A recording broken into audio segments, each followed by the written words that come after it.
What's going on? What's going on? Welcome to another episode, man, of Business Over Breakfast with No Stingy Energy. I mean, banks are blocking us at these lending institutions, so it's gonna be a great morning show.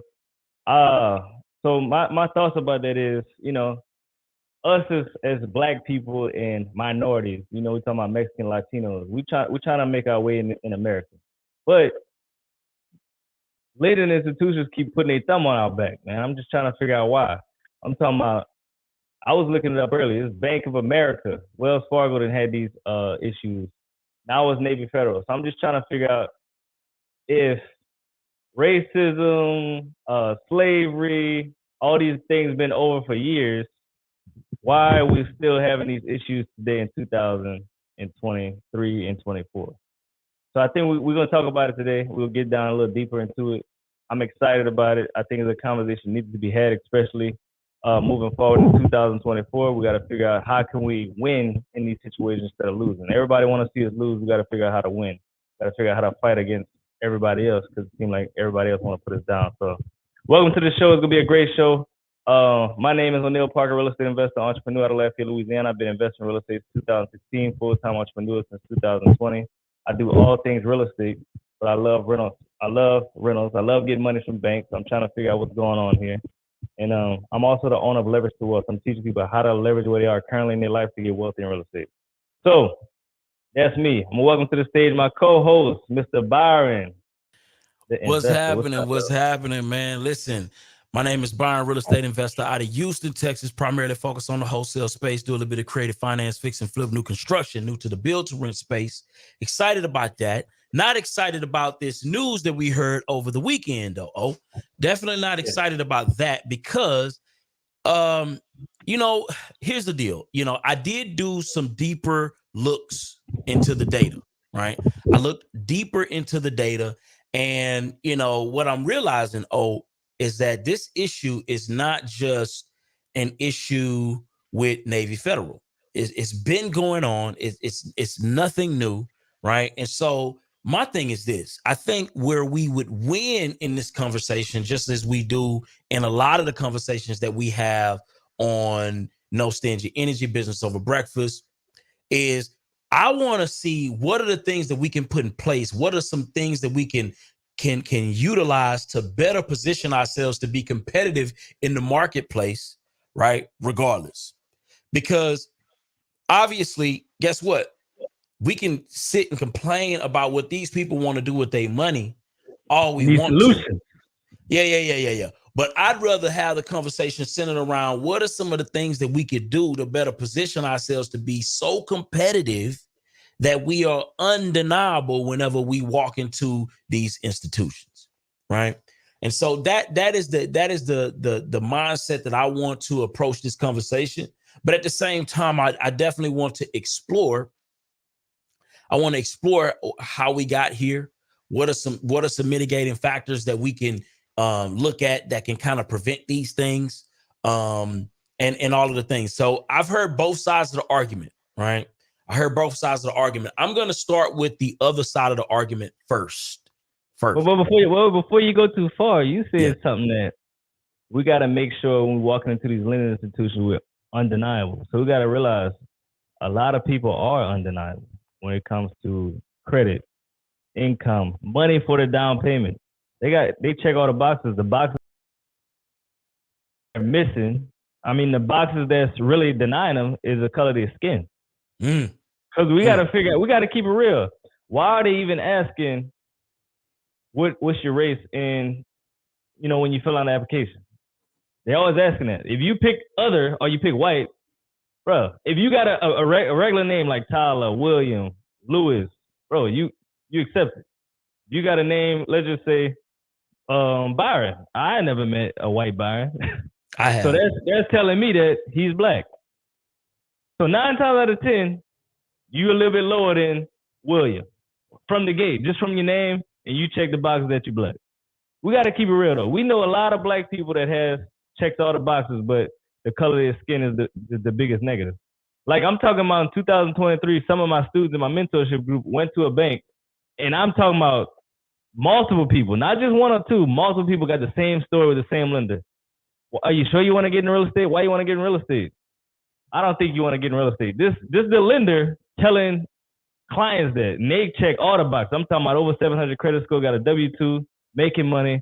Why is the lender telling them, challenging them why you want to get in real estate? And I heard this same story with multiple people with the same lender. Wow. Well, let's unpack that. Let's unpack that. So we got a situation where the banks are discriminating against potential applicants for mortgage loans, right? And these are not just for investment properties. These are for people who are looking to just get a regular home for themselves, right? So I want to understand, what do you think are some of the factors contributing to this? I know we got Dunn in the building. I would definitely love to get his opinion on this take. What do you think are some of the things contributing to this reality that we find ourselves living in? And what are some of the things you feel like we could do as borrowers, right, to maybe prevent this? Just your take on this, Dunn. Hey, Byron. Hey, O'Neill. Good morning to everybody. Good morning. Well, one of the things we can educate ourselves on how lending actually works. We can go in and stop letting the people who are lending you money educate you on how it actually works. You want to have all your ducks in a row. Get with an expert. Get with somebody who's been there before. Because I'm telling you, I've had people call me all the time and said, I asked a guy stopped me at church. Okay. This happened just this past weekend. A guy stopped me at church. He said, guess what, Don? I asked my lender for an amortization schedule. And the guy looked at me like I was crazy. I went to my bank. So he went to his manager. They couldn't get me an amortization schedule. Listen, he was there for over a half hour, and they had no idea about what he was talking about, because he wanted to be able to prepay principal, but he wanted to know how much interest he was going to be able to save. Okay. Because he went in with a little bit of knowledge, I'm telling you, when it comes to banking is a title.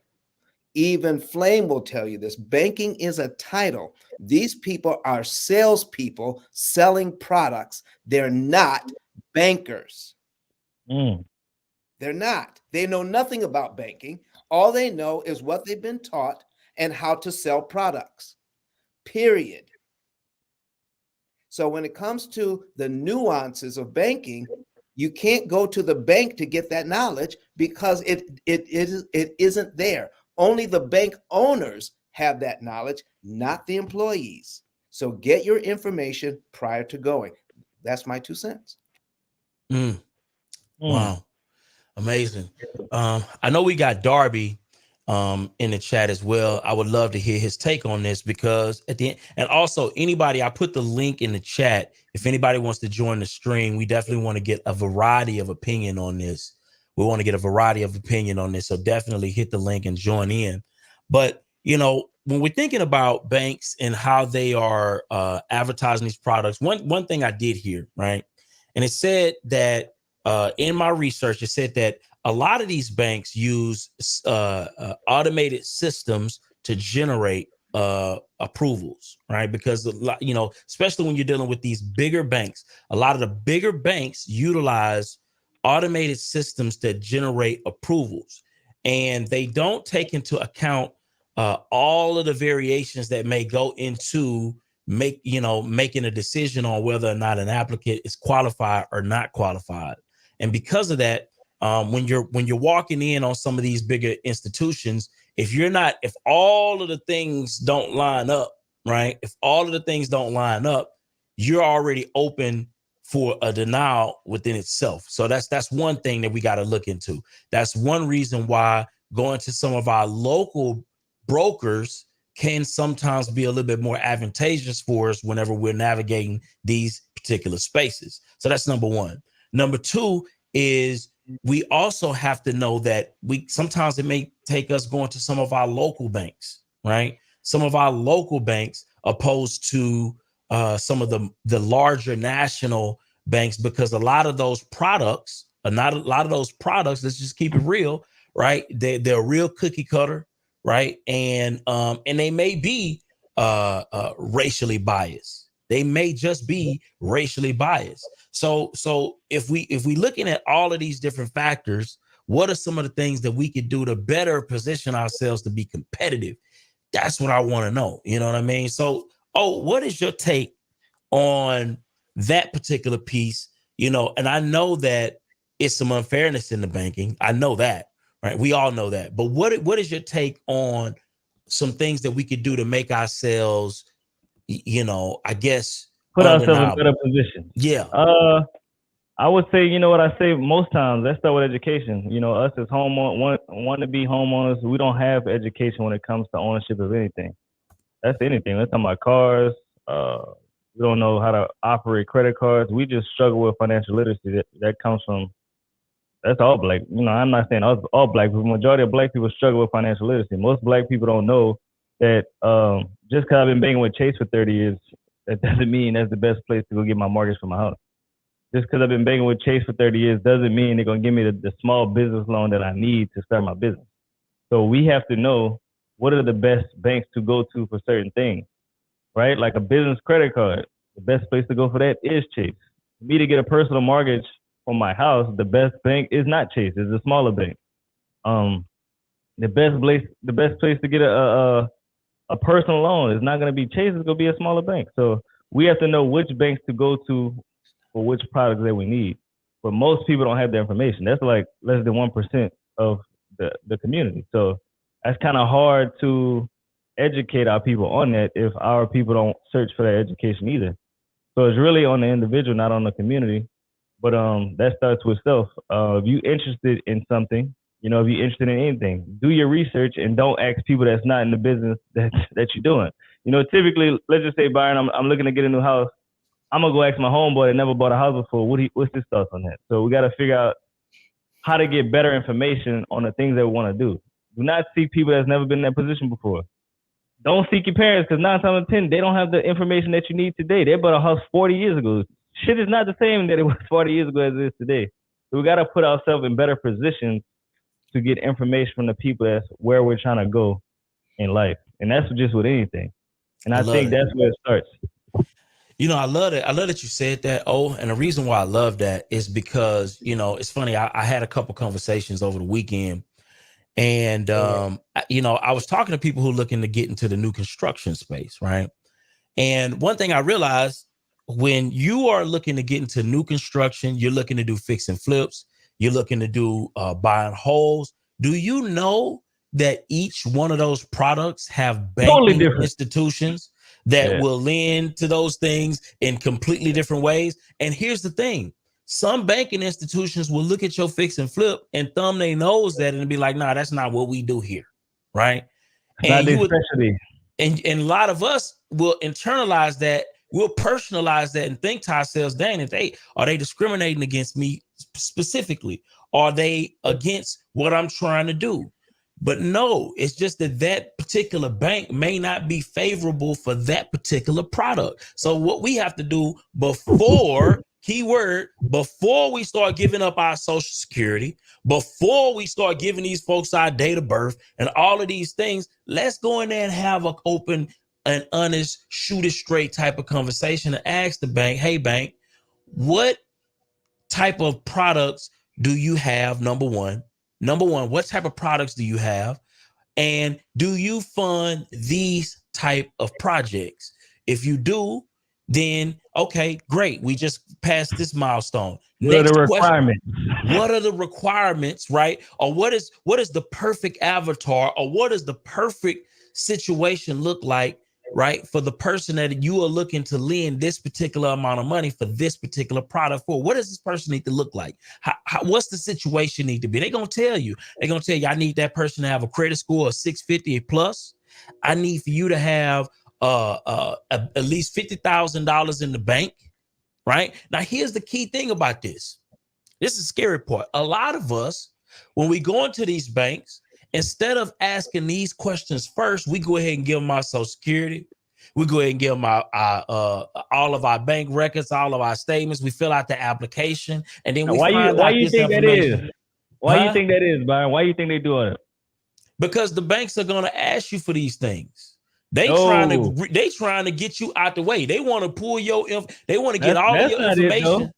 That's the lack of education before you walk into a bank. Because I always say that on here. Do not let them pull your credit, because that's their job to pull your credit. So you need to go in there educated. Like, hey, I know you want to pull my credit. No, you're not pulling my credit. I pull my own credit.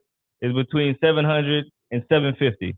What can you do if my credit is 700? Do you think I'm gonna get approved? Yes or no? What does my income need to look like to get approved for this loan? Y'all not asking enough questions. Y'all just so excited to buy a house and buy some shit. Y'all just go in there. You do whatever you need to do. Go ahead and pull my credit. And then you're in your feelings when they say you denied. But if you'd have asked the questions before, you'd have known you wasn't ready to get your credit pulled. Now you mad that you got a hard inquiry. Now you mad that you got 5 points less and you had a 700. Now you at 695. So you got to realize you got to get mad at yourself before you get mad at these people. Even though they do have a lot of what is it called? Discrimination. Even though they got a lot of it, we're part of that process too at the same time. Facts. So I want to open it up. I know we got Darby here. I don't know if Darby is able to join in on the conversation, but I want to get his take on this. And then I also want to get Ice to jump in on that particular statement that we just kind of talked about. What are we doing, right, from a preventative standpoint to better position ourselves to be able to win, right? Ice, man. Yeah, is Ice ready? I think Ice, we got to get Ice on. There we go. Yeah. Listen, you're exactly right. As far as that education piece is concerned, the bottom line is we go to the bank hoping and wishing and praying to get approved. Not going in from a position of strength, but from a position of weakness. If I'm going to take, if I know I'm going to take a test to get a particular job, I'm going to prepare. I'm going to get the book. I'm going to get the flashcards. I'm going to talk to somebody who's been there before. I'm going to do everything I can so that I can take the test well. When you go into the bank, that's exactly what you're doing. You're taking the test. So what do I want to get on this test? All right. I want to get approved. I want to get approved quickly. I don't want to have any problems. So I may have to talk to somebody, which also means I may have to pay somebody to teach me what I need to know to go into the bank, because it's going to cost me less money in the long run if I pay somebody up front for the knowledge. I mean, we're going to have to listen. We're going to have to start doing that. You know, the thing is that we want to get it for free. We want to get information for free. We want people, they even talk to me and says, I want to do this. I want to do that. I want to do this. When they find out how much it costs, which is way less than what the bank is charging them, then they back up and says, how much do you charge? How much do you charge? I say, well, how much is the bank already charging you? I'm going to save you $150,000. Why do you need to know how much I charge? You don't even know how much they're charging you. So if you want to know what to do, ask somebody first, and you may have to pay for the information so that you can be prepared. And now you're walking in. See, when you walk in with from a position of strength, you know you've got all your ducks in a row. And when they start talking crazy, you could just play that in your head. They start talking crazy. No, that's not true, because I know this for a fact about your bank. I know this. Facts. Responding to them rebuttals, they start backing up like, oh, you know too much. They don't like that. No, they don't like that. Yeah. So listen, when you know what you're talking about, you can get the job done. You can get the job done when you know what you're talking about, because listen, don't let your behavior become the issue. Stay calm. Stay calm and just hit them with the facts, hit them with that knowledge. And listen, you're gonna do much better with if you go in knowing what the deal is. I think that's the key though. If you got the Yeah. knowledge entering the bank, 9 times out of 10 they're gonna find a way to approve it because you know too much, and Fact. they don't want the bigger issues. Real quick, I want to talk about this, right? Because we've talked about being bank ready, right? And obviously, this conversation is centered around personal applications for mortgages. But I want to talk about it from a business preparation state, right? So, just like, and we've talked about this on BLB before, we did a whole month on how to position yourself as bank ready, right? And so I want to talk about that. Like, what does that look like when you are starting to position yourself to be able to go into these banks as a business and be able to know exactly what type of businesses they like to lend to and what kind of money did they typically lend on those particular transactions and all of those things. So number one is community, right? So conversations like what we're having right now is going to be critical. It's going to be critical because here's the thing. When I just found out from that, wait a minute, I can go to Navy Federal. I can go to Navy Federal and I can go get me a car loan, right? And maybe even use that for business, right? Depending on how that situation is set up. I'm not making no hard statements. I'm just putting that out there. These are possibilities. These are things that we learn, right?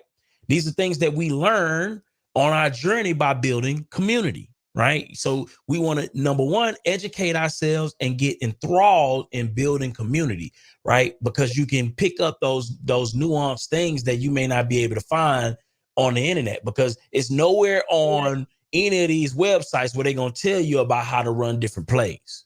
So that's first and foremost. The second thing is you want to position your LLC in a position of strength, right? And so who you going to have to deal with to get that set up? You're going to have to get with you a CPA that can put you together, that can properly put you together to be able to combat some of these things. And you also going to have to collaborate with that bank by finding out exactly the things and the tools that you need to be successful when you walk in from day one. So I want to talk about that. So what is your take on being competitive as a business? You're going in as a business and you're looking to compete for these banking products, but you don't want to compete from a place of desperation. You want to compete from a place of options. Like, that you have the ability to get this money. You just want to find out how they going to give you the money. You understand what I'm saying? What's your take on that, Man, you said part of it earlier. You got to set up your business correctly from the beginning. File your taxes properly. And if you got to pay $2,000-$3,000 on taxes, bro, pay the money because it's worth it. If you need to set up, if you don't have the money to pay that then and there, set yourself up a payment plan. If you set your taxes up correctly in the beginning, you don't have to go back and do amendments. You don't have to set yourself back another 6 months because you got to do amendments. So set up your stuff properly. Stop looking for how could I not pay Uncle Sam? Uncle Sam is your business partner if you set it up the right way. Stop looking at it as negative. If you set it up correctly in the beginning, you get information from people that's highly successful, and stop getting information from your cousin, your uncle, your brother that never had a successful business. Pay to get the information from the people that's where you want to be. Don't get information for the people that's in the same position as you. Go to the people that's highly successful and try to figure out how did you have your business set up? Who's your CPA?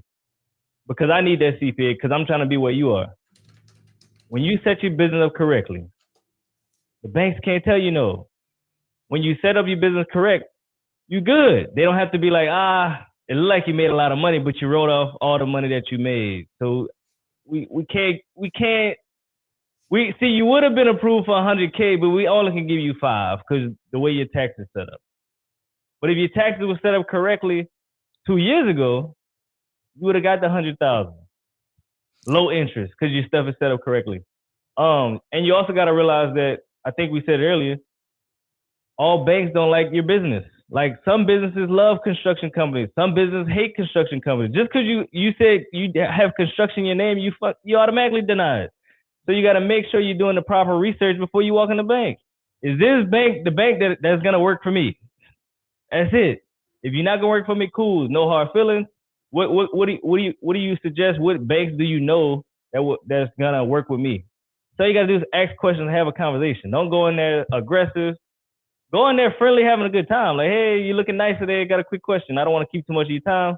Do you guys lend to construction companies? Or that's not your typical avatar. Just talk like that. Just be simple. Cool. Straight to the point. If you can help me, cool. If you can't, all right, y'all have a good day. I'm gonna go into the next bank. But you can do all that upfront information on the internet. Also, go to groups, go to communities, go to groups that with people that's doing what you want to do. If you're doing construction, go to construction meetups, join construction groups. People will give you the information that you need to put you in a higher position. But the thing about us is we just want to do stuff because we see it on TikTok, Instagram, YouTube without doing our back end research. Well, I heard they say you can go to Navy Federal and do this. Did you think or ask about the steps that you needed to prepare yourself to actually do that? Because you just hear 60 seconds of somebody doing something, but you never hear, I had to set up my business right, I had to make my taxes, I had to make sure my credit was 700 because they leverage their personal guarantee it. Or some businesses don't personal guarantee. Your business credit score got to be 85 or 80, but you don't know none of that because you ain't do the background education. You didn't do the background work. So you always got to make sure you put yourself in better positions so you can get the money that you need for your business. Because you can get money for any business if it's set up correctly and you have the proper education. So don't believe that it's hard or it's impossible. It's very possible. You're just not doing the work to make it happen. And that's what we tend to suffer, bro. Byron, we don't like to do the work. We don't like to do the hard work. You know what's crazy about it? Everything easy. Go ahead.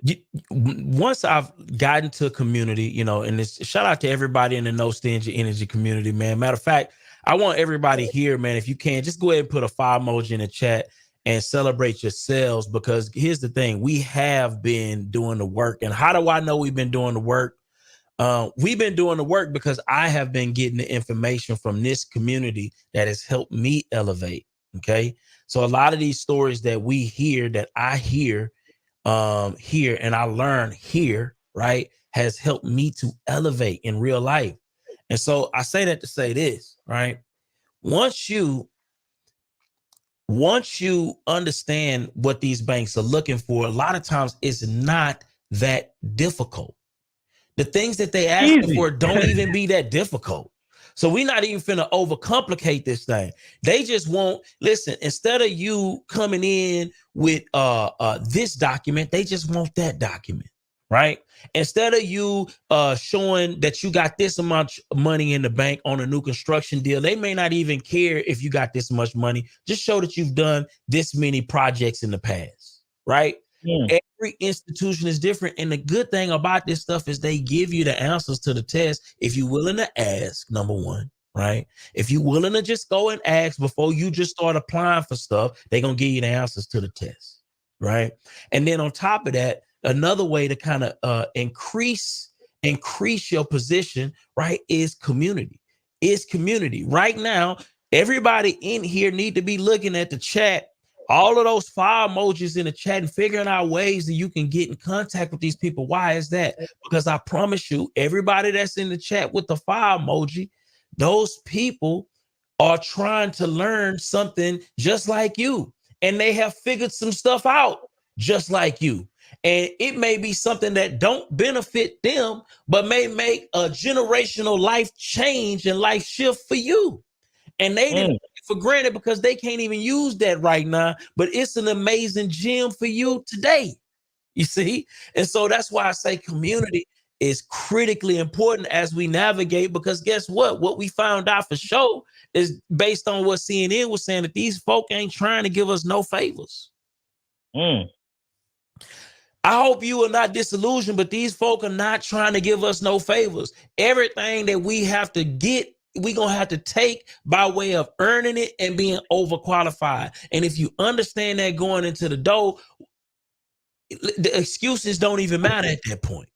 The excuses don't even matter. But I want to hear Darby's take on what we've talked about thus far. And I know, listen, I know that, listen, it's fucked up. I'm going to keep it real. Yeah, this may not be everything you want to hear, but it's the truth. Yeah. I don't like the situation that we find ourselves in, but I'm not finna sit here and act like this ain't something that's been going on right? For the last 50, 60, 100, 200 years in this country, right? So let's figure out ways that we can have productive, because we on No Stingy Energy, we on BOB, right? We want to have productive conversations as to how we can combat this officially and win every single time. But is Darby available?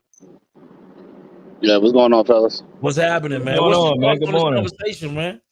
Hey, man, listen, it's been some great conversation we had this morning, but as a people, we face this reality every day, right? And it sucks. But the thing is, just like what I was saying, you just got to position yourselves to where you're not the prey, you're the predator. So what a lot of people realize that when you walk into the bank, y'all tense up. But what you don't realize is that the bank worked for us. They wouldn't survive without us, right? So if you go in there strapped and you got everything ready, and just like what O'Neal was saying, you ask the questions on the front end before handing over your information, because once you give them the information, they have the advantage to do whatever they want with it. And these banks are mostly retail centers, the branches that we go in, and they're data collectors.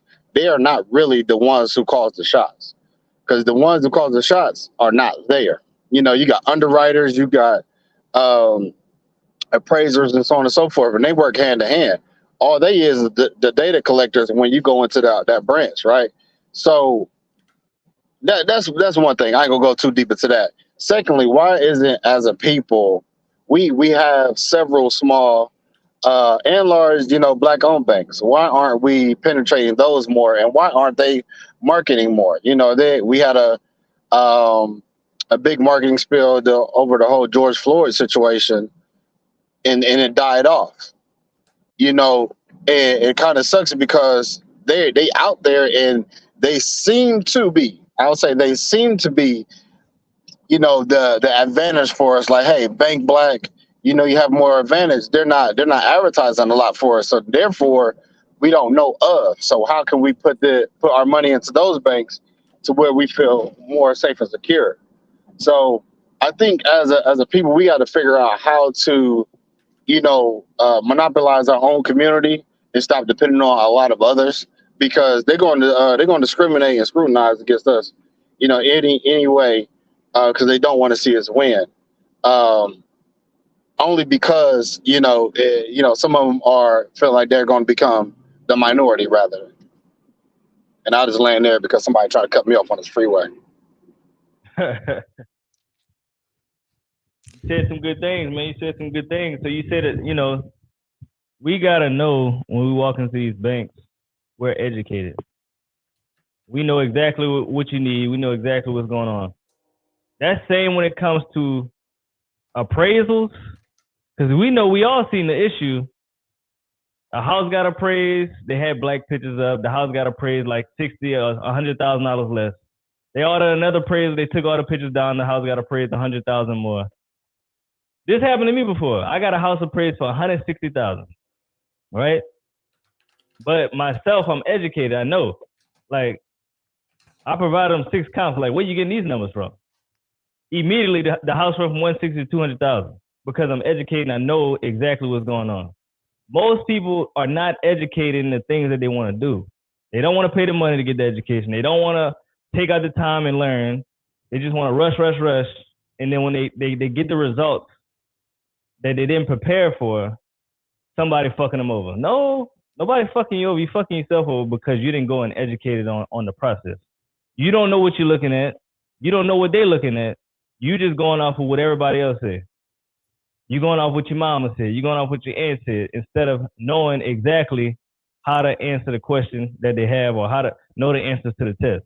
If you're educated on the process of everybody can never fuck you up. Like for myself, I know things about credit, business credit. I know things about property management. I know things about construction. I know things about fix and flip. I know things about wholesale. I know things about everything because I'm not about to get fucked over in any transaction, because I know I do the research on everything. But we don't want to do that. Take too much time. I want to go watch TV. I want to go to the club. I need to go eat with the girls. Man, I'm worried about myself and my business. If I can't If I'm not intellectual about my business and what's going on, somebody will always fuck you over. That's it. It is what it is at the end of the day. If you don't know what's going on, somebody gonna do it for you, and they're gonna fuck you over. And it's sad. And it's sad. So I think, well, this is what I'm implementing, and I'm about to send out a mass text to my family that I'm going to be holding family meetings. You know, we're going to do this once a month, because it be the small things that people get taken advantage of. Going to buy a car, you know, they got high interest rates. They don't know that everything's negotiable. Getting a credit card, putting your kid on as an authorized user on a credit card so they can build that. It'd be the simple things. Well, I don't want to say simple things to us, but it's the things that they don't know that can help springboard the next generation. And it's just the small things that we just spend money on that is stupid and is irrelevant. And then here we are, we get taken advantage of, right, by these banks, and they look at us like that we're stupid. Just like your students experience that. Oh, no, you don't want to get into real estate. And then they never heard of opposition before. So once that banker tells them why they shouldn't get into real estate, they believe them. But the banker don't own nothing but an apartment. It don't even own that. Not even So that's that. So that's the thing. So it's like, don't nobody ask the why not. Everybody's scared to ask why not. They have an opposing view. You don't have to run with the crowd all the time. Ask why didn't you buy that house? You know, or was it just for you? Why wasn't it for you? Ask those questions. Those, like I said before, and what I realized, the bankers and branch managers, all those banks are just retail stores. They're there to upsell you products. They do not call the shots anywhere of their financial institution. Everybody who calls the shots are not there. So I just want to have people to go into this new year with confidence, going in with banking, or get with somebody like Los to get you straight in all facets of your life, financially, as far as, you know, business credit and such. And don't be scared to be vulnerable. You know, this is not a time to save face to where you don't want to look bad. This is a time to be okay because you're looking bad by yourself. And you're going to be still looking bad 10 years from now because you're scared to ask a question. Exactly. Wow. That's powerful. Here's the thing, man. You know, we getting ready to go into 2024, right? A lot of us have new opportunities. And listen, we got my guy Al in the building. We got my guy Brandon in the building. I definitely want to get their take on this. But here's the thing. We got a new opportunity, right, to go into the first quarter aggressive, strong, competitive, right? And I want to know, Al, you know, what is your take, number one, on this conversation? And also, what are some things you're preparing to make sure that, number one, you don't have to deal with stuff like this and you can be extremely competitive in 2024? I would love to get that take from you, Al. Well, B, I'm going to ask you, because I got a call before I hopped on, so I missed like the last 2.5 minutes, but I want to make sure I give relative value. So can you ask the question? Yeah, well, you know, we just heard news that Navy Federal is they're discriminating to, you know, their black applicants that have similar credit profiles, similar money, and they're not allowing them to gain access to funding. And our approach obviously is always going to be, how do we make sure that we're undeniable when we walk in the bank? What are some things that we can better ways that we can better prepare ourselves to be successful, regardless as if they're looking at our skin or not? So what's your take on that? Well, I think it's great practice to, one, have your PFS, personal financial statement, updated at all times. If you are running a business, you should have your books up to date. Or if you're getting a personal loan, your credit, you got to make sure that's tip top. And, you know, I want to make sure that people understand there's still going to be some banks that, you know, frankly, you got all your stuff taken care of. Your credit's on point. Your PFS is on point. You got good cash reserves. You've made good decisions, and you may still get a denial. That's why it's really important to have a plethora of banks. Me personally, I have a relationship with Wells Fargo, a relationship with Capital One, a relationship with Austin Bank, a relationship with First Texas Bank, a relationship with First Horizon, a relationship with Chase, a relationship with Regions Bank. Um, there's like 3 or 4 more banks I have relationships with. They all do different things. So if there's going to be some banks that, frankly, it's not the bank discriminating against you, it's the people that work for the bank or the people that work for the credit union. And so my advice is to have multiple relationships. That's really important. And as y'all guys said earlier on the call, you really should make sure you're having a conversation and vetting the bank or the credit union before you're giving your personal information and having a credit pool just to be told no, right? So, Navy Credit, hey,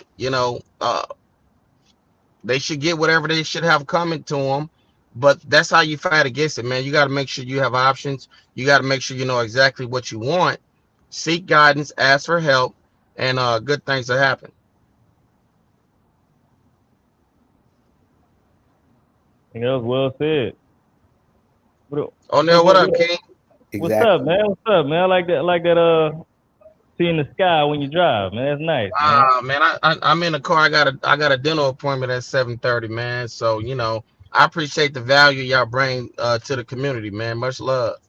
Oh, for sure. Ice, what's your thoughts about all this, man? Listen, man, Notice your name. Listen, man, about community first about community. I want to talk about that because Byron was passionate about that, and this is where I'd like to go. Prior to the pandemic, all right, and we all know what an echo chamber is. When the information that you get is from a small group of people, and you hear it over and over again, and you think that's your worldview, all right? So when it comes to professional, successful Black people networking in my city, it's going to be harder to put that coalition together. But with Clubhouse, I got to see multiple Black people, young Black people doing well financially and professionally so that I can learn from. I'm telling you, it was a godsend to be able to see that. You see, if you can't see it, you can't be it. So it is important for you that community is so important because listen, I paid for Los's course, and I found out things that I never would have found out about credit, how to position myself when I go into the bank. I went into the bank and got denied on some stuff that I wanted to do. I learned some stuff from Clubhouse. Okay, I paid for some information, and in one day, look, in the space of about a half hour, here's my Chase Inc. card. Here are look, gold and platinum. I found out if you have 2 LLCs, 2 businesses, you can get credit the same for each. card. Yeah. Okay. So I got all of that in a space of about a half hour, Chase Inc. and American Express, and all the benefits that go with it, only because I was listening to other successful Black people and I was willing to pay for a little bit of information. Now, let me get to the other part. I've got a client that just called last night. He is in Richmond, Virginia, getting ready to move to Houston, just sold his house. Okay. And he's talking to the lender. He's already pre-approved for his house in y'all's backyard. And he called me and says, Don, I want to make sure, I've been watching your videos. He's one of my clients. And he says, you know what? When they were telling me stuff, I was ready for them. I says, sir, you can buy down your rate. He says, nope, I don't want to buy down the rate because I can do better with this rate. And they said, well, you can refinance later. Says, no, if I can afford this payment, I'm much better off here than if I should refinance. Because if you, no, I need you to just listen to this and tell me if it makes sense. If you're saving money by refinancing, then who's losing money? Why would your bank come to you and say, let's save you some money, and you refinance your loan? They're making money. That's why. Exactly. All we have to do is ask some simple questions, because listen, if it sounds like, or if it feels like you're saving money, then I'm telling you, you're not. The bank is making you money, because Byron said it. Listen, they're not your friend. It's a business. And so if they're offering you something that sounds good, I'm telling you, it's making them money. You just need to find out how it's making you money. So he has an opportunity to put a lot of money down on his new house. He's only going to put enough down on his new house so that the payment will fit into his preferred budget. All right. He could afford to put a whole lot more down. But he knows that you never, ever, ever, ever, ever, ever, ever, ever put a large down payment on a house or a car. You never, ever get anything less than a 30-year loan, because you can pay it off in 7 if you choose to. So if you looking, he says, no, do you want to buy down the rate? He says, absolutely not. I don't want to buy down the rate. So all the things that they're trained to sell you. Now, can I give you just one? Can I give you just one last thing, because it doesn't. Drop it, man. You've been dropping. Okay, here it is. Why would a bank? Okay, if you look at the difference between a 7.5% loan on a mortgage and a 5.5% loan on a mortgage, there could be as much as when you look at the total interest cost on the mortgage, there could be as much as $200,000 difference on the total amount of the loan for 30 years. I want you to understand me. At 5.5%, you're going overall. Could be you could have $200,000 less than at a 7.5%. Okay, so if the bank stands to lose $200,000 on the 5.5% loan, why would they sell you 2 points for $12,000 to $15,000? Why would they sell you? Why would they say, listen, you can buy this lower rate for $15,000 so we can turn around and lose $200,000? Come on, people, let's do the math. Okay, there's something going on here that we don't know about, because if they're offering it, listen, how many of you are in business? How many of you are in business right now? You can put a number 5 in the chat and say, listen, I'm in business. So I'm going to ask you, all you business people, if you have a product on your shelf, if you have a product or a service that's not selling, how long are you going to keep trying to sell it? If it's not making, get rid of it. Exactly. If it's not making the bank money, they're not going to offer you a 15-year mortgage if it's not making the bank money. And here's the last thing I'm going to tell you about this. Just think about it. Just think about it. You don't need permission to have a 15-year mortgage. If you have a 30-year mortgage and you don't know anything about the pill method, you don't know anything about interest cancellation, you want a 15-year mortgage, just figure out what the 15-year payment would be and start making it. What would the 15-year payment be on this mortgage? Just stick it in if you have a 30-year mortgage with a 15-year and you make the 15-year payment, if things get tight, you can always drop back to your original 30-year payment. If you refinance into a 15-year mortgage, you're stuck with that higher payment. And there's nowhere to go if things get tight. Listen, folks, stop letting the bank. What did you say? I said you dropping some gems, because I'm happy you said that, because when people go to refinance, us as minorities, we're looking at one thing: payments. What is the payment? Same with cars. Same with houses. And we, like I said earlier, you go into this not educated, somebody will always fuck you over if you're not educated.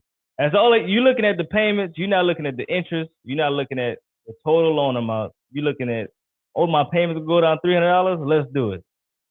And you get fucked over every time because you got to realize a 30-year mortgage is front loaded with interest. So your payment may go down $300, but now you're paying, if your payment $600, now you're paying $550 in interest. And your principal is only going down $50 a month. We got to make sure we're doing the upfront education and research before we just start committing to things just because it sounds good. Yeah, listen, I gotta ask the question, and please forgive me if it sounds bad. Are we getting denied at the banks because of our skin color, or are we being denied because we're not prepared? Ooh. I just got to ask the question. Wow.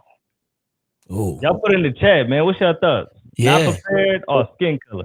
I'm going to say in the Navy Federal case, it's definitely skin color. Definitely skin color, because they put out facts, and I researched it. There was people who were white that was making $66,000 a year getting approved for more mortgages than black people who was making $140,000 a year. We talking about 700 plus credit scores. So there was a lot of discrepancy going on there. And then, shout out to Texas, shout out to the people of Texas, but the other folk, we know Navy Federal is based in Texas. And, a lot of them don't like really, most people are, the only black part of Texas is Houston. Sorry. Here's the thing, though. I do want to say this. And shout out to my guy, Freddie. I mean, we got Freddie in the building. We got my guy, Welby, in the building. I definitely got to get his take on this. This is going to be amazing as well. Here's the thing. It's a thin line, just to kind of highlight. I know that, matter of fact, we don't have too many responses in the chat. I would love for you guys to put them responses in right after you hit the like button. So right after you hit the like button, go ahead and let us know if we are unprepared, if we unprepared, or it's skin color. I want to know skin color. Just put that in the chat. Just put skin color or unprepared. Because here's the thing. I want to highlight something. It does not take a lot to be unprepared. It doesn't take a lot to be unprepared. But we're going to go ahead and go to a quick break.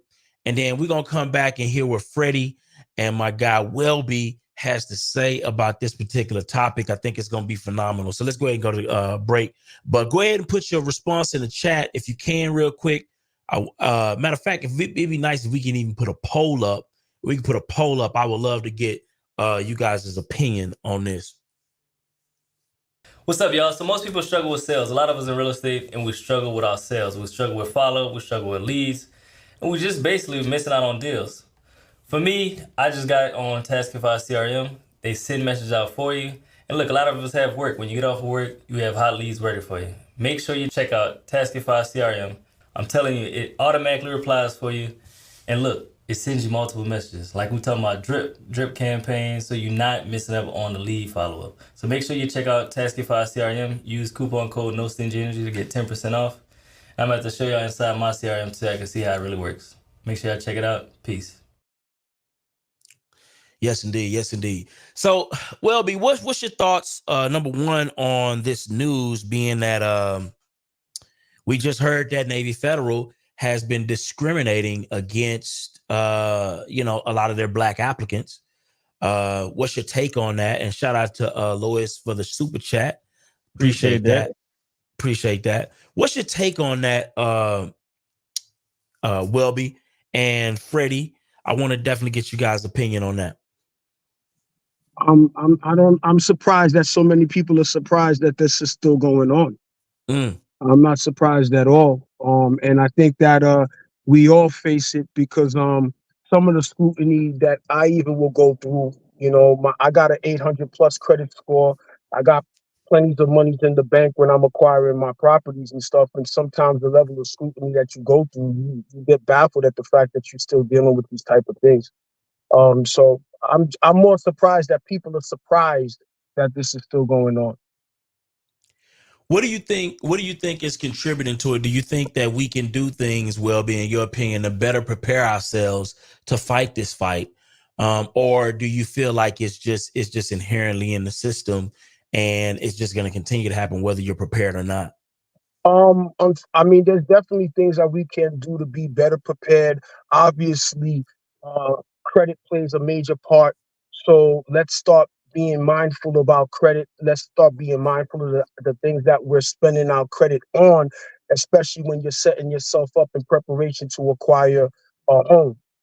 So I think that financial literacy is something that should be dived into a lot more through the process of being prepared. But then at the same time, systematically, I think we'd be fooling ourselves if we want to believe that when they're asking these certain questions in the application, that these things are not coming up as a flag for them to maybe dive in deeper to this person that's acquiring or looking to acquire this mortgage. So I mean, it's definitely within the system that is still going on. Mm. What are you doing, Welby, to prepare yourself in 2024 to be more competitive? I know that you are in a slightly different situation because you do have money in the bank. You do have a great credit score. You do own property. But what are some of the things that you're looking to, I guess, prepare yourself for going into 2024 to be extremely more competitive for the things that you want to get accomplished? Well, what you're asking is been a thing that I've been working on for years, because the story I shared with you about being in the business starting in 2003, 2004, and I share about my ups and my downs, my pitfalls, my mistakes, etc. What I've done is, for example, now 2024, I'm like super excited about it because I believe the opportunities that are going to be coming are the opportunities that we all have been waiting for. So during the last 8 years, 10 years, I flip a lot of houses. I took the monies I made from the flips and I utilized that money to continue buying me income producing properties like rental properties, multifamilies. And now the position I'm in now, I got a ton of line of credits. I got a ton of home equity line of credits. I got a ton of relationships with private money lenders, tons of relationships with hard money lenders, and then I also stacked up my own money. So I put myself in a position that when opportunities with these properties pop up, I'm going to be in the forefront to be able to acquire that property in a multitude of ways, to be the person that seller wants to sell to, because I'm cutting out a lot of the red tape. So that's what I've been working on for years, to be prepared for the situations that's upon us now.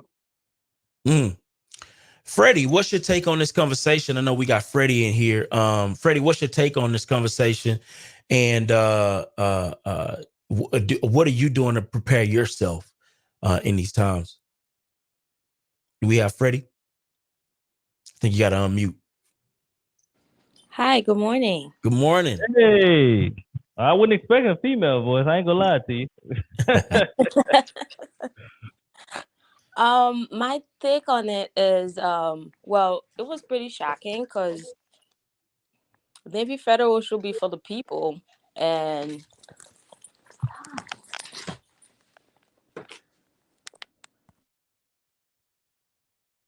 Oh, did you mute? I think you muted yourself, Freddie. Sound like she was getting out the car or something. Yeah, we'll come back. We'll come back to Freddie. Yeah. And so, okay, so let's go back to Welby real quick. So number one, you are positioning yourself to be able to get lines of credit. You are definitely working with private money. How are you sourcing private money, by the way? Because a lot of people, when they hear that, they think automatically they get intimidated and they think that, okay, that maybe that's just not for me. How are you sourcing private money yourself, Welby? Well, really, to be honest with you, it's just the relationships that I've built over the years, and then also the track record. And when people understand how to identify potential deals, and then be able to properly articulate to people that have money, that are looking to park their money in better situations. When you are able to articulate and break down to them why this is a great opportunity for you, and you could explain it to them in detail, people will throw money at you. So the money is in the deal, in the potential deal. So if you have a viable deal, the money part is easy. Mm. I love that. I love that. So O'Neal, I know that you are big in this space as well. What are some things that you feel that we need to do to better position ourselves, number one, to be able to acquire assets, do deals with or without big banks, right? What are some other sources that people can utilize in order to level up, in your opinion? Man, if you're trying to get in business, you got to be nice with your words. You got to be educated. You can do any business without having great credit, without having money, without having a great tax return. But you got to be able to speak to people. You got to meet people where they are. You got to solve the problem. Like, you can buy houses all day long without using a bank. You can buy houses all day long without pulling your credit.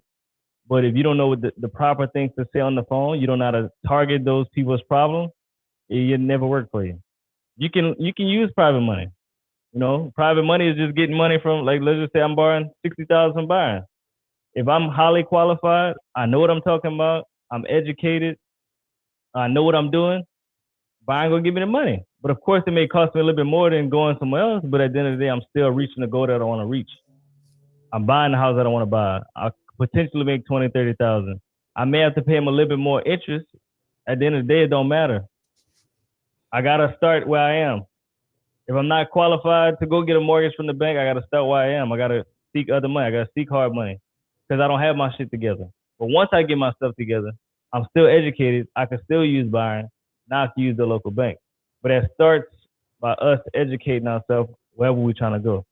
You can do any business in your current position that you're in now. It's just you got to leverage where you are now. You may have the job, right? You making a W-2. Now you know I'm making the same check every 2 weeks. So now I got to tell myself, well, maybe I got to see where all my money's going. Maybe I need to pull back on buying some clothes. I need to pull back from going out. I need to pull back from buying my kids stuff and put that extra money towards me fixing my credit so I can get better credit. So at the end of the day, it's all about discipline. How bad do you want it? Most people want stuff so bad, they say they want it bad, but they really don't because they don't do what needs to be done to get where they're trying to go. You can have a horrible job, a job that you hate. You're only working 30 hours a week, but you have a lot of time. You can leverage your time to somebody that don't have that much time. Y'all can become partners. You have to use what you have to an advantage. Most people don't do that. You find excuses why you can't do it when you can do it. And that's what I got to say about that, Byron. You can buy assets, don't matter what level you at. You just got to leverage what you have to make it an asset to somebody else and yourself. I want to kind of highlight something, and I want to pass it over to, I think we got Gigi in the building as well, and then I want to also go back to Don on some things. But it was a couple things, and you almost kind of listed what I would consider like an algorithm, right? And I want everybody to pay attention to this. Matter of fact, while you're paying attention to this, go ahead and hit the like button. Go ahead and hit the like button so we can send this out because we want to grow the community. Because that way we can start networking more and more with people all across the world, all looking for the same things that you're looking for, right? So hit the thumbs up. That's going to help push the video out to more people. Let's get it to 50, like man. Let's have the target go together. Let's get it to 50 likes, man. Yeah, just 50 likes. Y'all ain't doing your thing on that, man. Come on now. Yes, indeed. Show us some love. Yes, indeed. So you mentioned a bit of an algorithm, right? And so the way I want to kind of source this out is if you don't have the money right now, you don't have any money, you don't have good credit, what are your options? Okay, so number one is you want to look at creative finance as a potential option, right? Because creative finance don't necessarily require you to have all of the money in the world to be able to get into a property, even if it's your personal residence. Okay, I need you to pay attention to me. So that's our first step. Right now, if it was me, I would look at getting my liquid up by utilizing creative financing or maybe some wholesaling, right? To better position myself to be able to be able to make bigger moves, right? Now, once you get your credit halfway decent, right? You get your credit halfway decent. Maybe you've gotten a couple deals under your belt. Then you want to start transitioning into your hard money plays, right? Hard money is going to open up different plays for you to be able to buy and transact on deals, right? Because now you got a decent credit.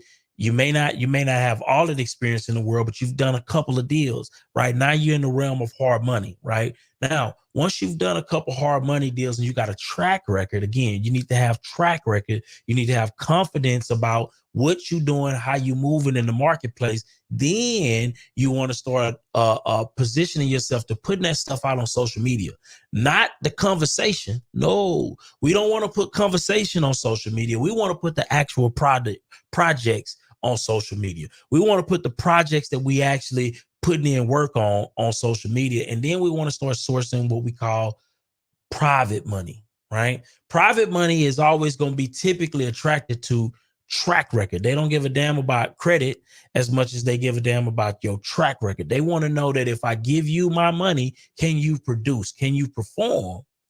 Right? And so that's your next level. So once you start getting that piece together, that's when you start working in the private money world. Right now, the next level is once you got your credit together, you've made you some money. You got private money on deck. You got hard money on deck, right? And you halfway even look at them, they begging you at this point, right? I'm just speaking from experience. When you got your credit right, you got you some projects under your belt. You've done a couple of deals. You've made some money. Hard money lenders are gonna beg you to do your deals. They're gonna be calling you. They're gonna be cold calling you. Your credit is on point. You got a track record. You got some deeds under your name. They're gonna call you at this point. Right. In your next level, when them hard money lenders are calling you, soliciting you for business, that's when you know it's time for you to start getting bank ready. That's when you know it's time for you to start getting bank ready. And when you're getting bank ready, what you want to do is you want to go inside of this bank, right? And you want to start interviewing these banks. Interviewing the banks. No, not the other way around. They're not interviewing you. You are interviewing them. You are interviewing them to find out exactly. You want to find out exactly what products they have for you and how you can leverage these products to better your specific situation. Mind you, each bank is going to have their own criteria as to what they want to work with you on. Let's say, for instance, Navy Federal may give you the loan for the car, but they may not want to give you the loan for the house. Wells Fargo may want to give you the line of credit, but they may not want to give you the line of the money to do your fix and flip. Right. And you have to know that going into the door. And then once you start knowing that, compile this data, get yourself some type of a spreadsheet, put yourself a spreadsheet together. OK, so if Wells Fargo is willing to give me this, but they ain't willing to talk to me on this. Fine. I accept this reality. Navy Federal is willing to give me the money on this, but they ain't willing to give me this. Fine. I accept this reality. What is the next step? Right. And then we just start moving from step to step to better position ourselves to be able to get that all of the money, whether it be from private, bank, hard money, or whatever it may be. And you'll recognize over time that it will fit those situations differently. But I want to get who we got in here. We got Gigi in here, and we got my guy Welby in here. I want to know what's your take on what I just said, Welby, number one. And then I want to go to Gigi, and then I want to pivot to Don on how we can attack this interest rate that we've been hearing about. Yeah. First off, I love everything that you said, and you got me super excited because there's been this false information that's been provided to people, telling people that you don't need money to invest in real estate. And I always ask people that have been told that, how's that been working out for you? And when you speak to the majority of the people, it does not work because you need money to invest in real estate. Money comes in a multitude of ways. It could come from your good credit that you're leveraging. It could come because you got a rich uncle. It could come, which most people should be utilizing, is through your employment. It could be that you hit the lottery. But the bottom line is you need money to invest in real estate. Another thing that you said, which I loved, the tail end of what you said, was about you interviewing the banks. People all have to understand that the banks need you more than you need the banks. There are more banks that are willing to give you money than there are people that are qualified to the point that they can be accepting of the money. So if you put yourself in a position where your credit is on point, your history is on point, you are a man or a woman of your word, and completing the task at hand, these people will throw money at you. I have my phone ringing constantly from hard money lenders, private money lenders, trying to throw money at me because there's not enough sufficient deals out there for them to move their money around to make money off of that money. So if you follow what Byron said, that's the blueprint right there.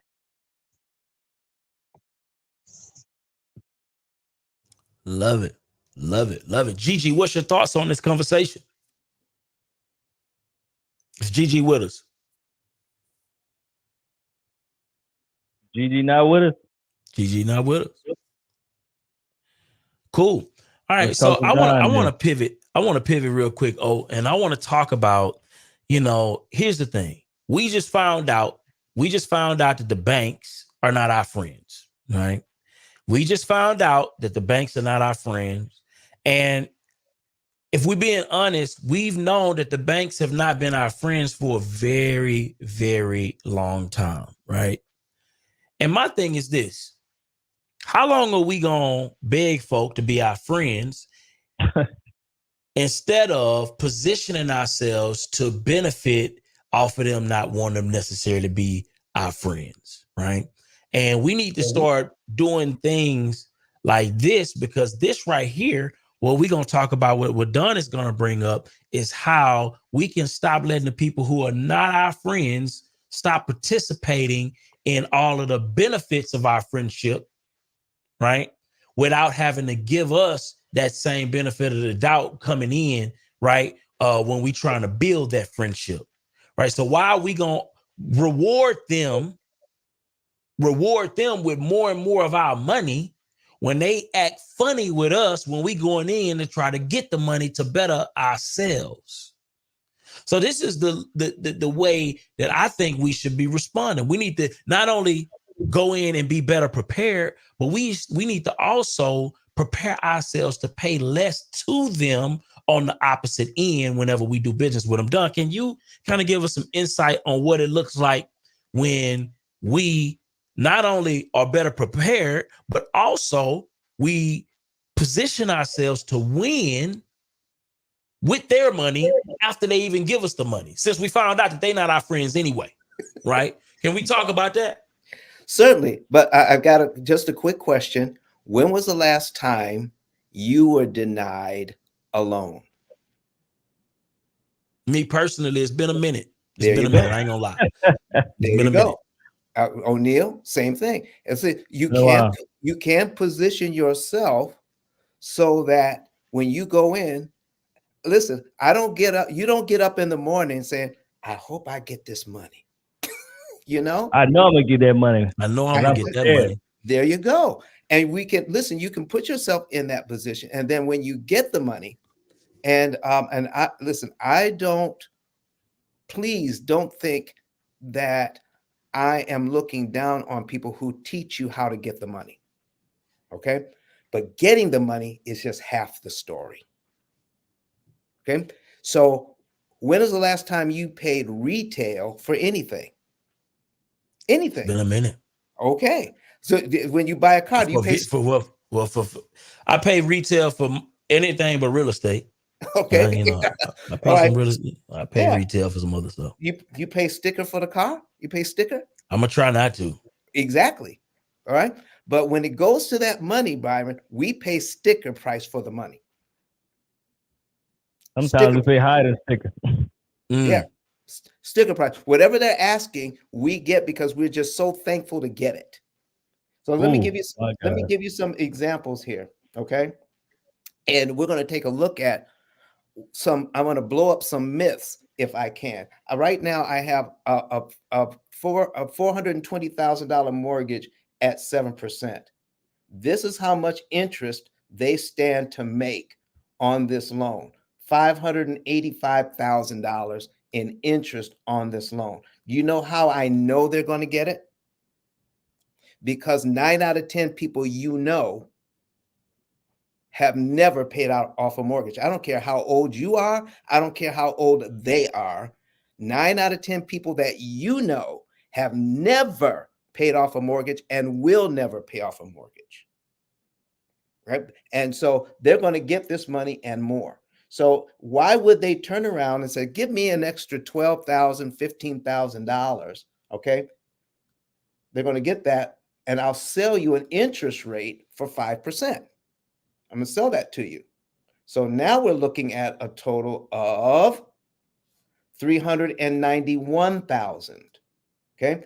$391,000 versus $585,000. Why would a bank take $12,000 to $15,000 from you so that they can make what? What is that? To over $200,000 less? Does it financially make sense for them to do that? So what is the reason why they're doing that? Well, because at the higher interest rate of 7%, this is my principal payment. It's $344.27. So for every one of these I give the bank, I don't have to pay this interest. Okay. If I make my regular payment, I can give them $346 extra, and I don't have to pay that interest. And my next payment is on line 3. Or I can give them about $1,000, add up, make my payment, give them about $1,000. That's his next 3 principal payments, and knock off the next 3 payments, and my next mortgage payment is here. But at the lower interest rate, look at my principal payment now. The people who own the bank understand this. Now I have to come up with $500 to eliminate a whole line off my mortgage. And so when you lower the interest rate, you make it harder to save money on this loan.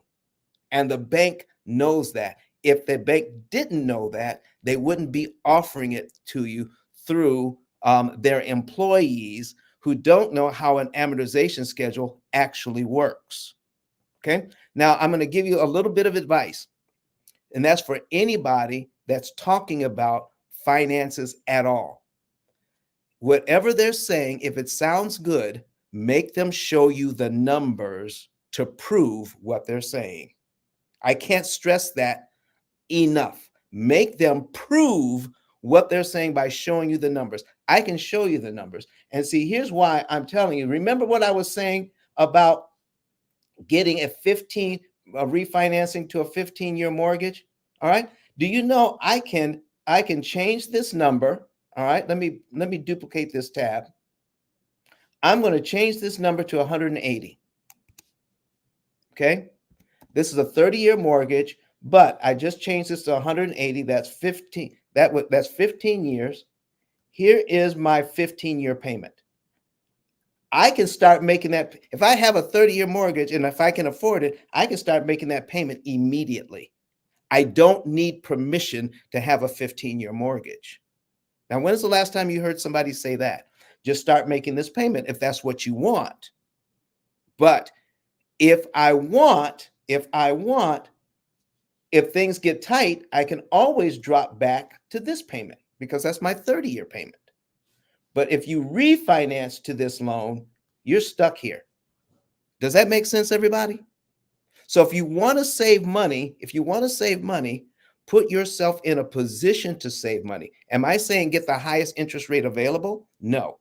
Am I saying stay away from trying to get the lowest interest rate available? I am saying that. I don't need the lowest interest rate available. I don't want that. I want the right interest rate for me to put me in a position so that with my discretionary income, I can pay the bank when I want to instead of on their schedule. On their schedule,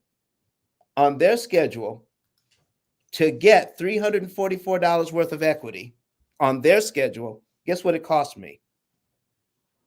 $2,450. Why do I want to pay $2,450 to get $344 worth of potential equity? I don't. But guess what? If I prepay this, if I pay it early on my own schedule, I get this equity for free. It's not a little bit less. It's totally free because I don't have to give them this much interest to get this now. That's a lot of money. A lot of money. That's how simple this thing is to save money. If you go in, you know, I taught this to I'm sitting in to a vice president's office at a local bank here in Huntsville, and I showed him something like this, and he says, "You know what? We're saving up. You know, I'm putting away $36,000 in my bank account just because I want to cover." A few months worth of bills in case I lose my job. And I said, well, why would you do that? Okay. Why would you do that? He says, well, because I need some cash available. I said, well, you could take that $36,000. Do you see where it says cumulative principal here and cumulative interest? Take that $36,000 that you're trying to save up, put it on your mortgage, and look what it does to this mortgage. $36,000. $36,000. Look what it does. Save $193,000 interest. Exactly. Wow. Exactly. Why would you have $36,000 sitting in the bank making 1/10 of 1%? Just in case something goes wrong. Now, I said, now he says, well, what am I going to do? What am I going to do if I need the cash? I said, well, do you need the money right now? He says, no. I said, well, you're in the perfect position being at the bank. You're in the perfect position to get money because you don't need it. So can you get a line of credit now for at least this much money? He says, yeah, I can get a line of credit. I said, okay. So if you get a line of credit, then how much are you paying for that line of credit? I said, well, I ain't paying anything for it because I didn't borrow any of it. It cost me nothing. So you're telling me you can have $36,000 available to you that cost you nothing just in case something happens, which it probably won't.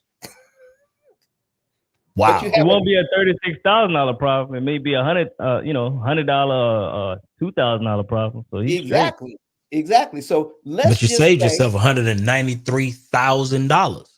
Let's just say you have a problem that costs you $36,000. Okay, you lose your job for a few months, and you got to borrow all $36,000. All right. So here's what you're doing.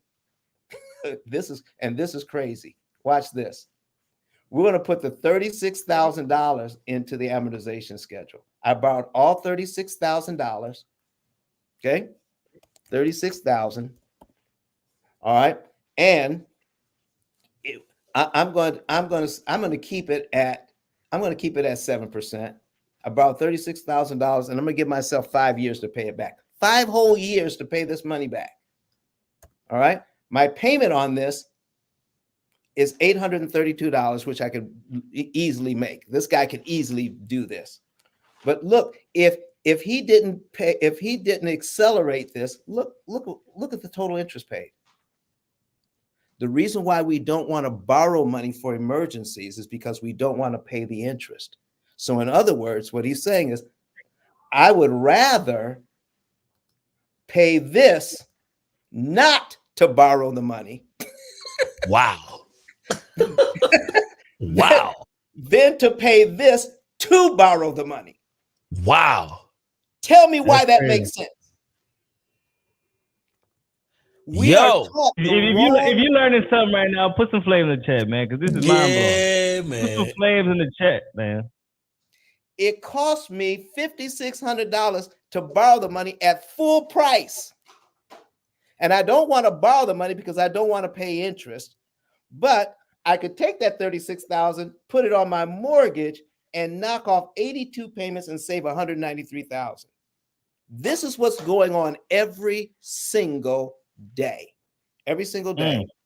All right. And I'll show you something else about refinancing when you don't have to. Refinance to take cash out if you're going to invest it to do something else with. Do not refinance to take cash out to buy stuff. Don't refinance to pay off higher interest debt. Don't do it. Don't ever do it. Because when you refinance this loan, I got this loan at 7%. I could get it at 5. Okay, I could get it at 5 here. All right. But it's going to cost me $10,000 in closing costs to get this loan at 5 now if I want to refinance it. What does it cost to pay off just the first $10,000 at 5%? It costs $34,000 in interest just to pay off the $10,000 in closing costs you rolled into this loan. That's a 340% interest rate on a $10,000 loan for 20 months. This is what's being done to us because we don't know how this thing works. Byron, I got this book from you. I bought it. I can't listen. I got on a plane. Yes. I got a hotel room. Okay. And I paid for the course and I got the book and I'm learning stuff. Okay. But because of that, what I'm doing is I'm going to save money in the future because of the money I spent today. So what are we learning? I'm learning how to structure a deal. I'm learning how not to pay a retail for the house that I buy. I want to make sure that on the house that I buy and my construction costs, I want to keep it under a certain percentage. So when I go to the bank, I can always get my money back out. All right. But here's the thing. I'm learning a lot about real estate. But what do I know? What class did I ever have to understand the most ubiquitous financial tool on the planet is the amortized loan? And we have never had a class on it ever. Anybody here that's ever had a class other than mine on how this thing actually works, put a 7 in the chat if you had a class on how this works and how to beat it. Why are we going to the bank at all trying to borrow money, and the very system in which they are raping us with, we know absolutely nothing about? Nothing. Wow. Yeah. They rape I us wonder hard, what is man. the effective No what is the effective interest rate on a 7% interest mortgage? Oh, What is the effective? This is you powerful. I need everybody to pay attention to this because we got to understand at the end of the day, I told y'all we ain't got no friends. So ain't no sense in even playing that game. Right. Okay. So we need to be playing for keeps, especially being that we are trying to advance in this country. It's just real talk. So what is the effective interest rate on what a lot of people are considering 7% loans? This is what we refer to in the pill method as financial violence. Okay. 7% really means that this number that they're going to get, $585,000 interest on a $420,000 loan, this number is actually 139.5% of the money borrowed. 139.5%. It's nowhere near 7%.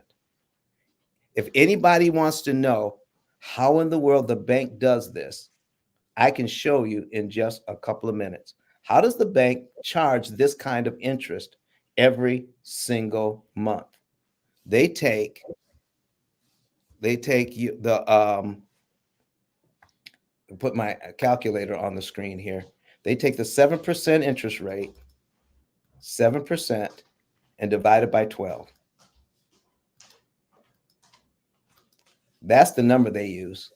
They take this number and divide it by and multiply it by the $420,000 times $420,000 equals $2,450. That is the very first interest payment. Mm. They take the interest rate, divide it by 12, and they multiply that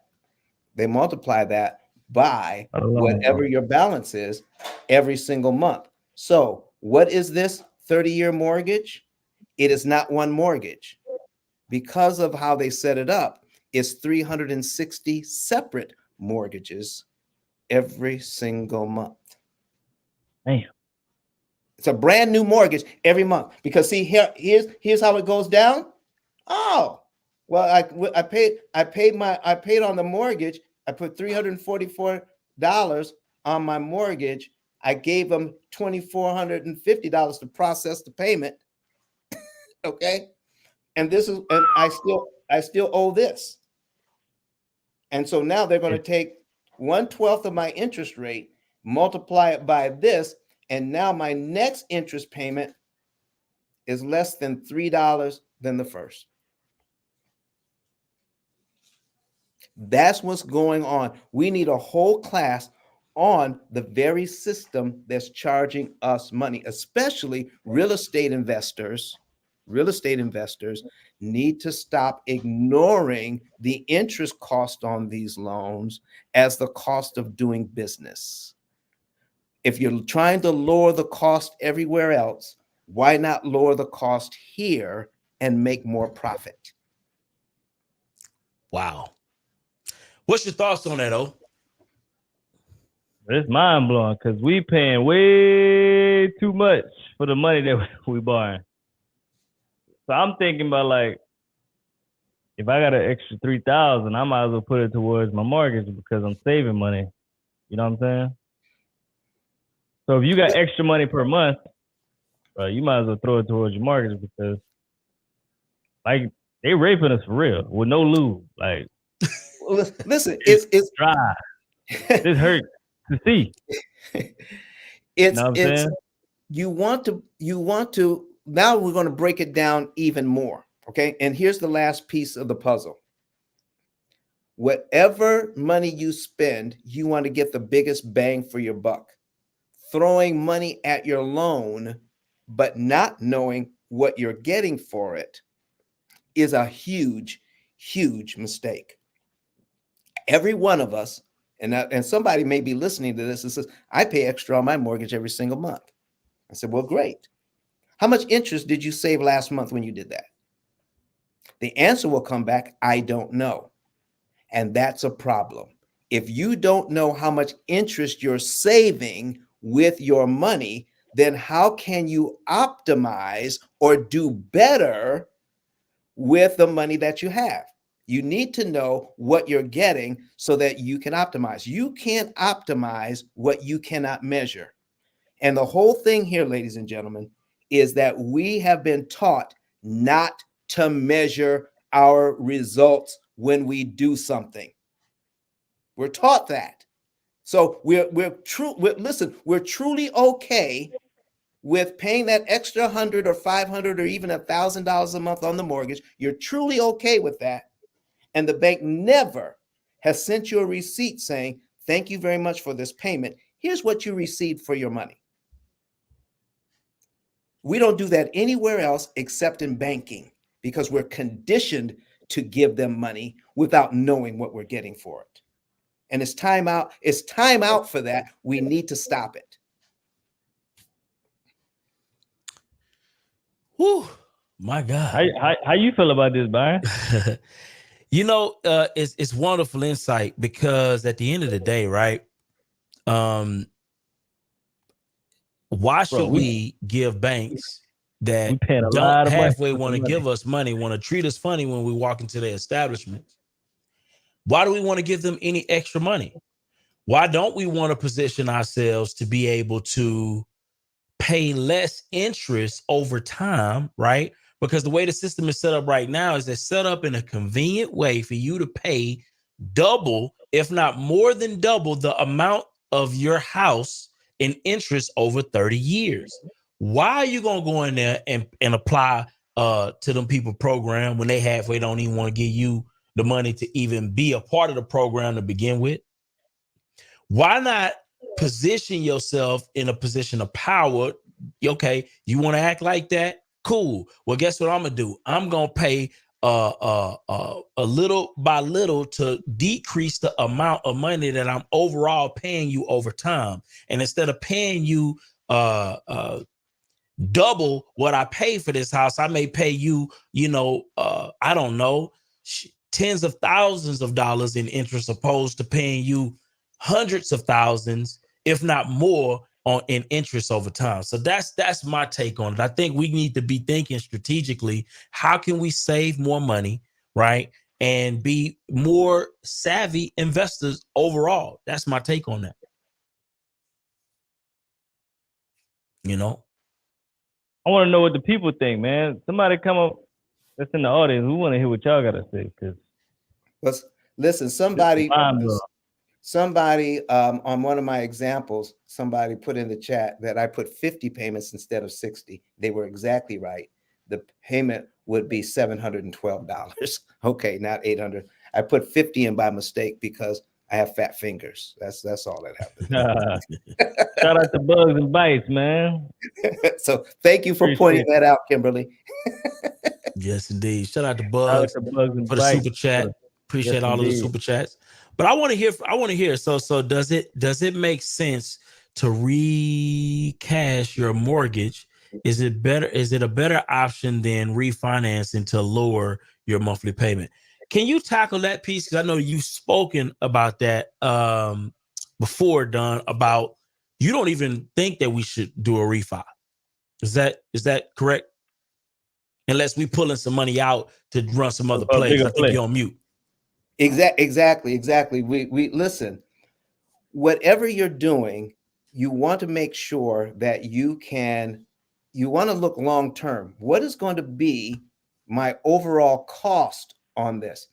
Okay. We want something quick and easy. We want what's called a heuristic or a rule of thumb.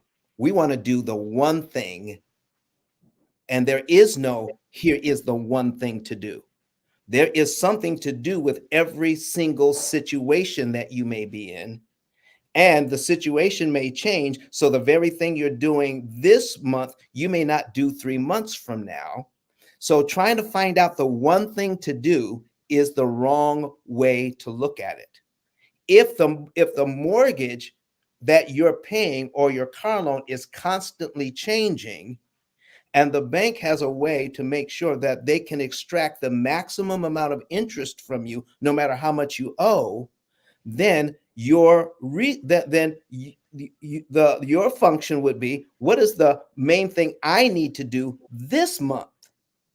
Okay, so and I'll give you an example. All right, I got a client who is making more money now, and because of the money he's making now than when he first started our program, he's going to pay off his last $260,000 that he owes in 3.5 years, and he's only going to pay $16,000 in interest.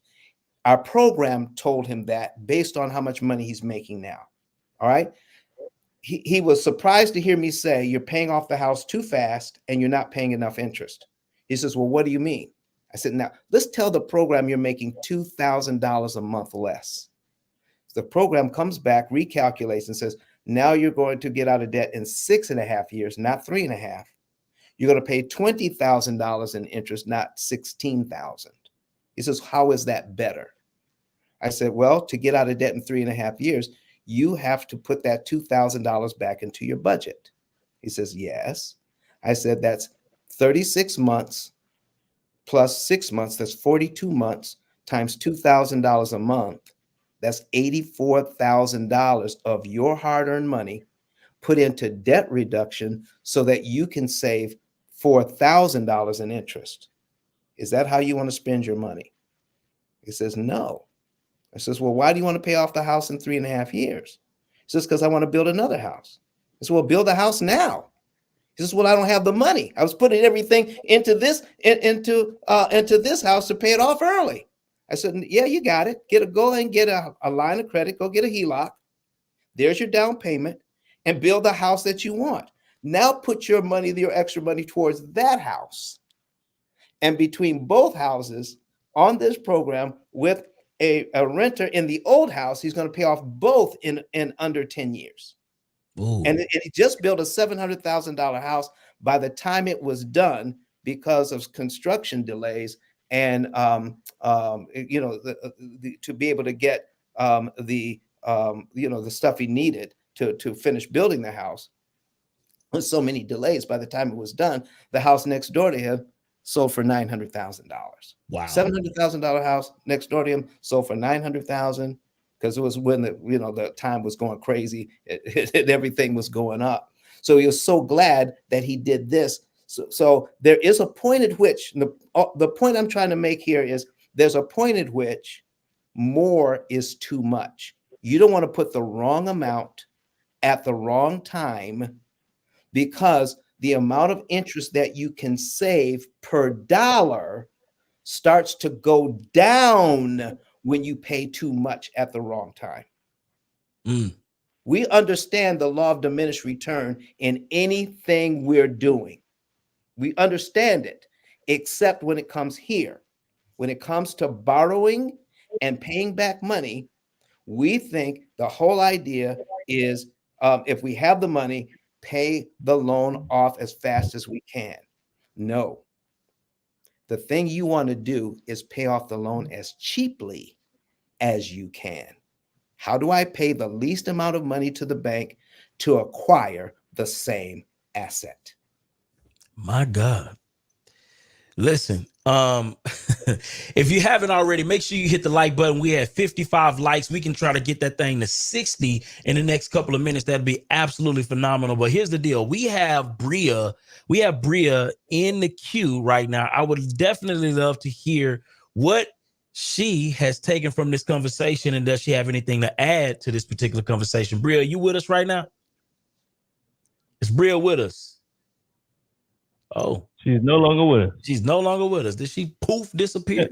My God. Could have got a little nervous, you know. Yeah, probably got a little nervous. Like, wait a minute, this ain't for me. This ain't for me. Listen, if you are wanting to join in on this conversation, you have questions, please either put them in the chat, or if you have a decent mic setup, go ahead and join the live stream. You ain't got to be scared. Ain't nobody gonna bite you up here. We want to hear from you. But here's the deal. So what I'm hearing, if I'm hearing this correctly, Don, you're saying that I don't necessarily have to do a refi. I'm really better off just doing a line of credit, a HELOC, if I want to invest in that new property, because the amount of interest that I'm gonna save by doing it that way is night and day. Is that what I'm hearing? You have many more options with a HELOC, many more options with a HELOC than if you get, if you refinance to get cash out, you start paying interest on that money immediately. Okay. So whatever you take out, you start paying interest on immediately. But if I get a HELOC, I only pay interest on the amount of money I'm borrowing at the time. But guess what?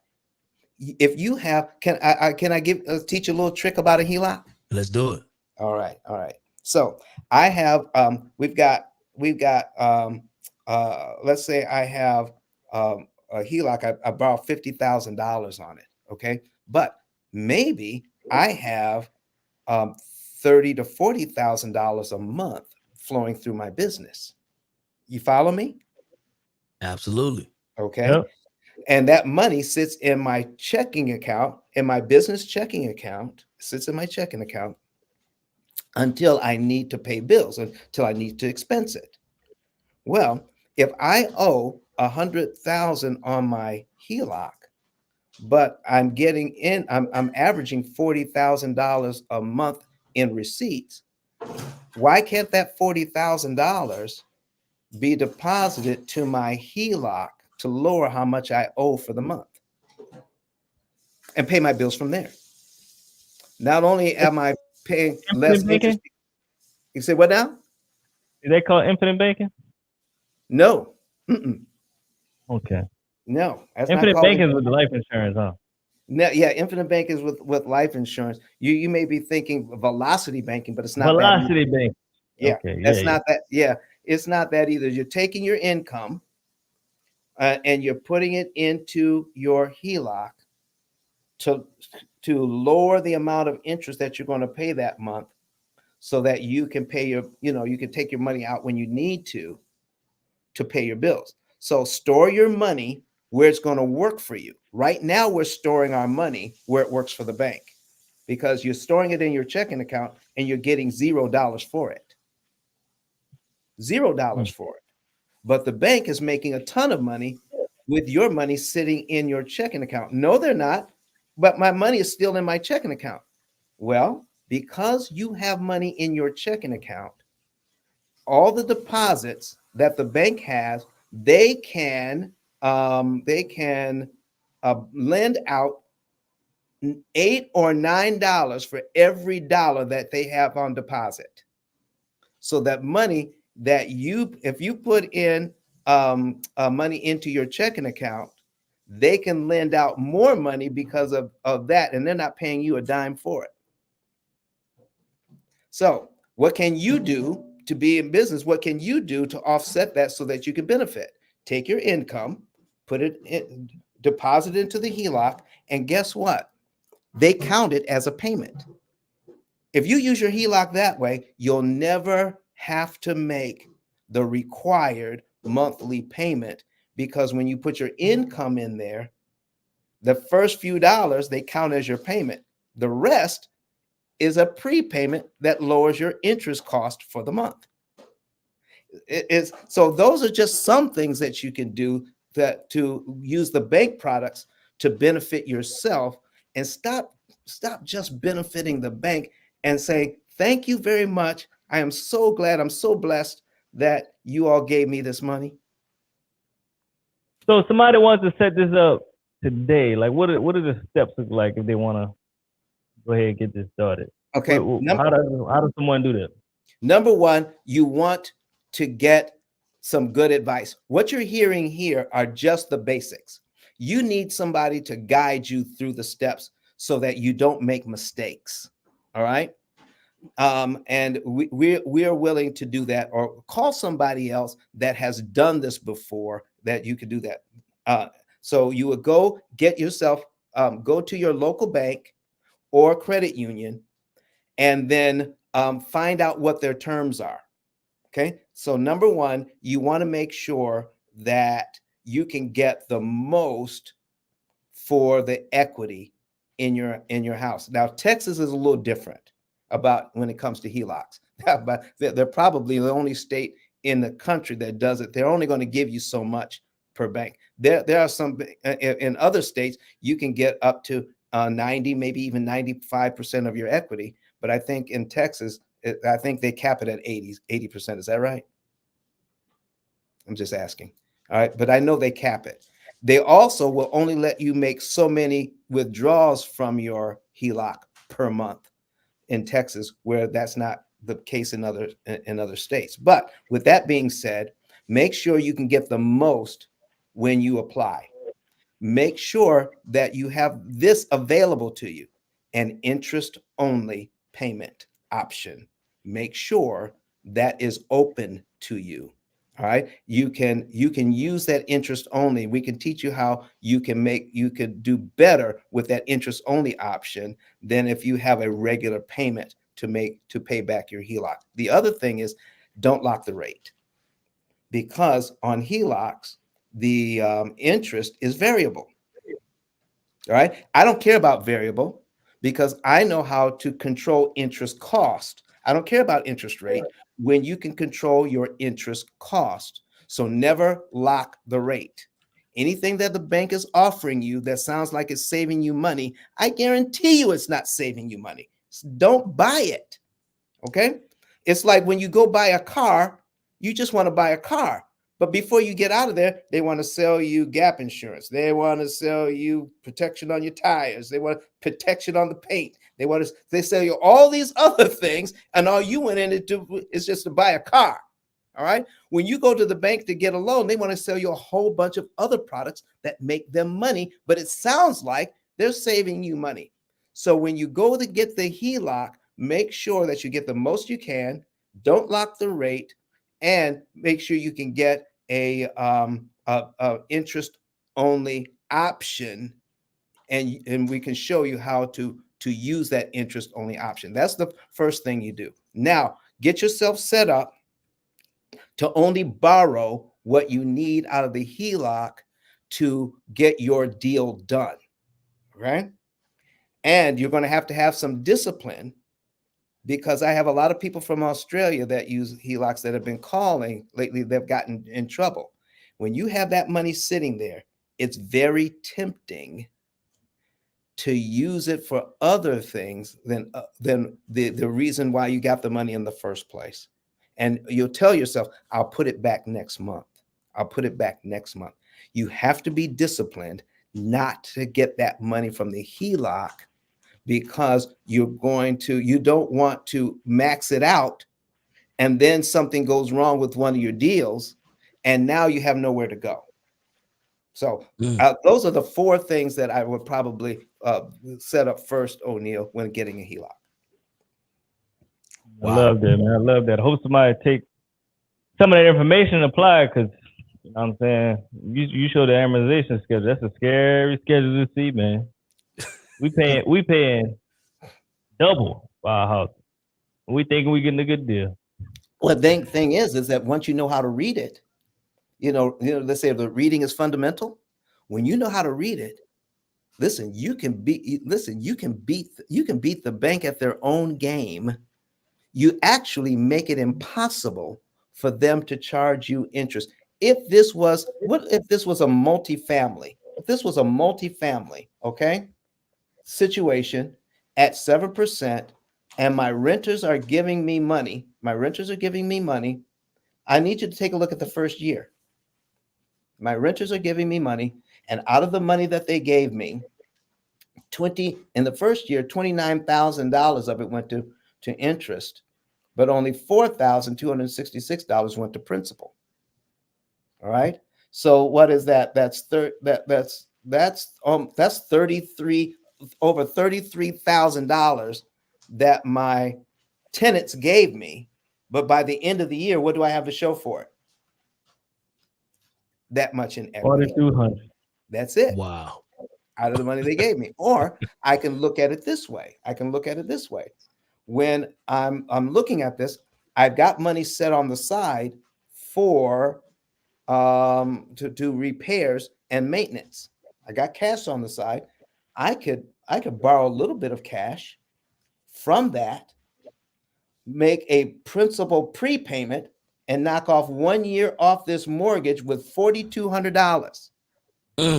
Save this interest, and my next payment for the next month is way down here.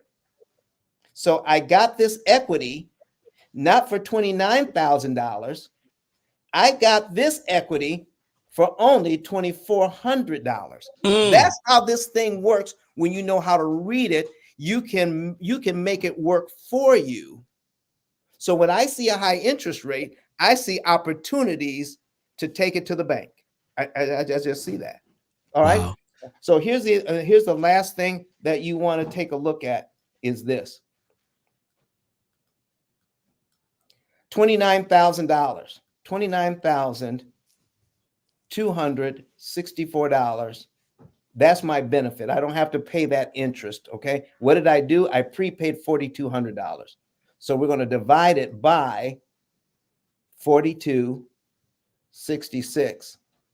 And then we're going to multiply that by 100.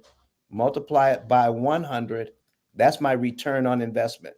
Where else are you going to get a 685% return on your money? Nowhere. You have it sitting in the bank. Ready to repair a wall that somebody got angry and kicked a hole in your wall, and it's just sitting there waiting for that to happen, when you could take some of that money, put it on that mortgage, and get a 685% return on your money. And then let's say it's going to take me 4 months to put that money back. Well, in the 4 months, I'm going to make this payment. All right. That's 1 month. That's 2 months. That's 3 months. That's 4 months. I paid the bank exactly what they were looking for.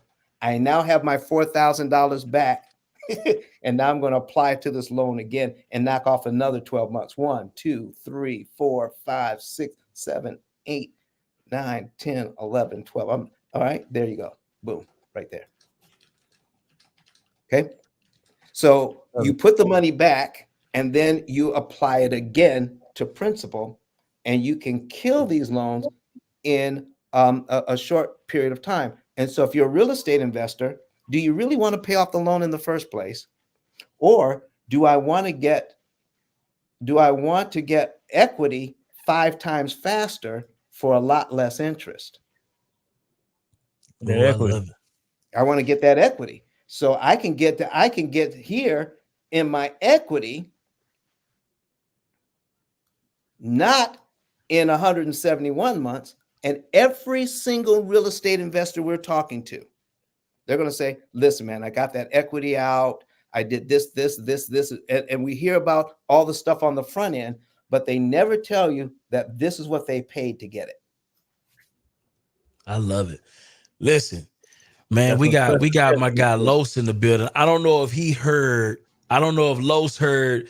You must have been itching behind the ear or something, man, because your name then came up. I don't know how many times throughout this conversation this morning. Shout out to JR as well. Huh? They got quit talking about me behind my back. You was getting talked about behind your back, brother. You know, here's the thing, Los, right? We've been talking to Don, right, about interest, you know, specifically, but more than anything, we've been talking about the issues that we've been facing with these banks. I don't know if you heard about Navy Federal, just been they just ain't letting black folks get no money over there. You know what I mean? And it's documented, even with the same credentials. And, you know, our take here is always going to be, how do we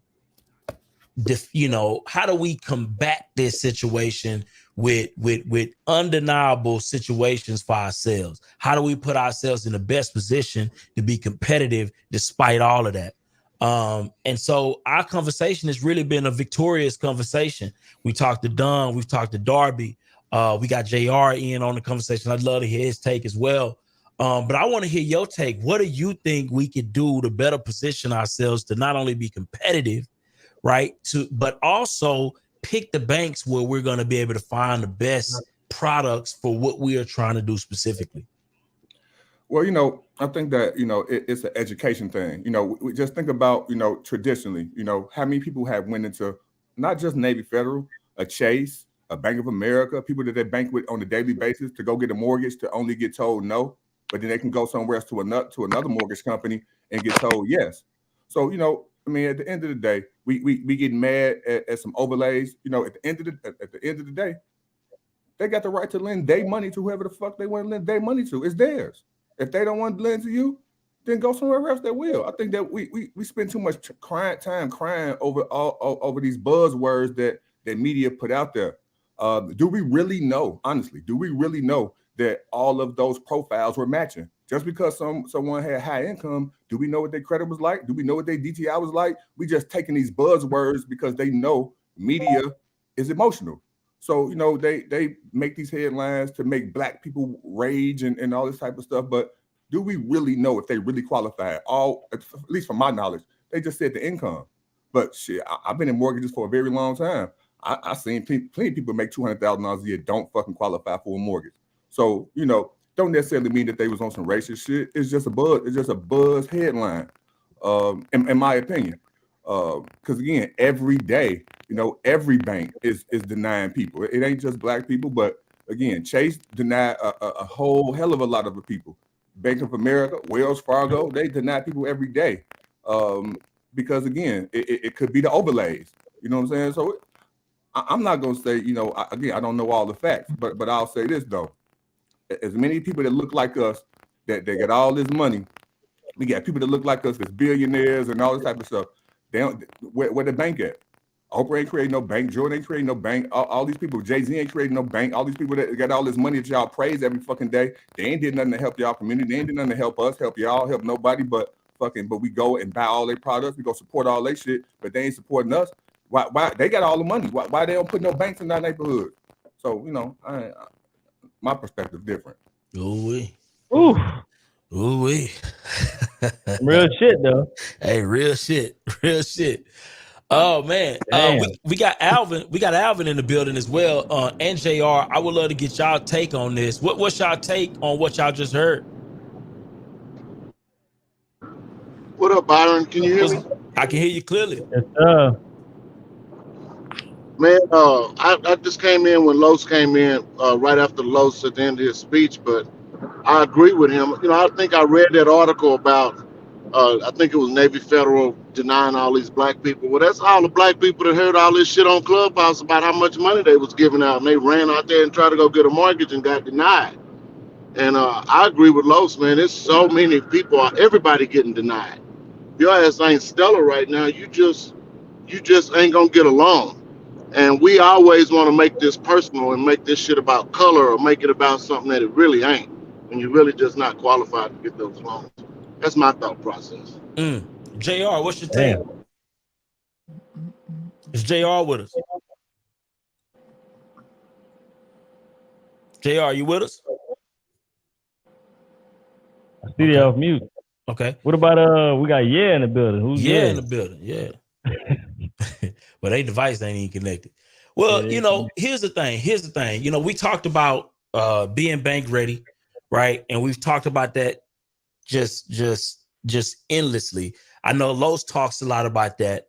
And you know, we also just heard from Dunn on how to, you know, not allow the banks to be able to take advantage of us financially when we could be the victors, you know, even after we get these mortgages. But I want to talk about something too before we even do that, because Los, you mentioned DTI, you mentioned some other criteria that the bank may be looking at, and I also read about that too. I read about banks look at more than just credit scores, right? The raw credit scores. They look at more than just your income, right? But they also look at your debt. They look at your overall profile, right? And you being in the mortgages, Los, can you kind of speak to what's some things that a bank will look at in a denied person that we may not know just because we looking at just the basics, the credit score, the income, and different things of that nature? Can you kind of break down that information? All right. Let me go back to Navy Federal though, right? Because let's just say, you know, Navy Federal take into account your account information. How many times your account been negative in the last fucking 30, 40, 60, 90 days, 120 days, 180 days, whatever that look like. You know, people not counting that. Why would I give you a mortgage and your motherfucking checking account been in the red 3 times in the last 120 days? Why would I give you a mortgage? You know what I'm saying? If your credit card late, why would I give you a mortgage? You know what I'm saying? So, you know, it's some other factors that people just don't be paying attention to. You know, but you know, the banks, again, you know, O'Neal said it, you know, they looking at the profile. Chase, they definitely gonna look at how many times your bank, I mean your account been in the red and things of that sort, and use that in their underwriting process on all of their products, not just a mortgage. So to think that other banks won't do or don't do that same thing, y'all got to be crazy. But like I say, banks they're gonna take into account your credit profile, how many negatives you got, the type of negatives you got, because your credit report don't have to be blemish free to qualify for a mortgage, but certain types of negatives is gonna be an automatic no. Again, barely making it with that DTI, you know, that's gonna be a no. So, you know, we just be in our feelings and acting entitled because you hold your money somewhere, but they don't have to lend you theirs. You just got yours there chilling. And again, I just think people be entitled to somebody else shit. Like, I think it's just a big entitlement issue. Damn. Oh, what you think about this, man? You think it's a, you know, because we put a poll together and we said, is it a skin color thing or is it a being prepared thing, right? I don't know what the numbers came back on that poll. I'd love to see the numbers on that poll. Do we have those current numbers? If we do, I would love to see those. But yeah, so let me see what we got here. Yeah, so we did a poll and we wanted to know if you think it's a skin color thing, if you think it's a being prepared thing, right? Or if you think it's a combination of both. And let's see. Do we have those numbers? Let me see if we can pull those numbers up. I think we had a lot of boasts that popped up. It was a lot of boasts that popped up. Let's see. Do we have those numbers? They're in your phone. How many people here got a Navy Federal credit card? Yeah, that many. You know, damn near everybody got a Navy Federal credit card. Yeah. How much exposure they supposed to have to the black community? Shit, I don't know fucking 1,000 people that got a Chase credit card. I know 1,000 people that got a Navy Federal credit card. How much exposure you want them to have to one community? I'm just asking. And somebody put something in the chat. I think it was she said if we get denied, is it worth trying the same lender again if they explain the reason for the denial? What's your thoughts on that, Los? No, I'm going somewhere else. You going somewhere else? I'm going somewhere else. Anybody deny me, they don't want my business. So I'm gonna go somewhere else that want it. I'm not gonna come back. You tell me you need to do this, do this. No, I'm gonna go somewhere else. It's somebody that's gonna accept you the way you are.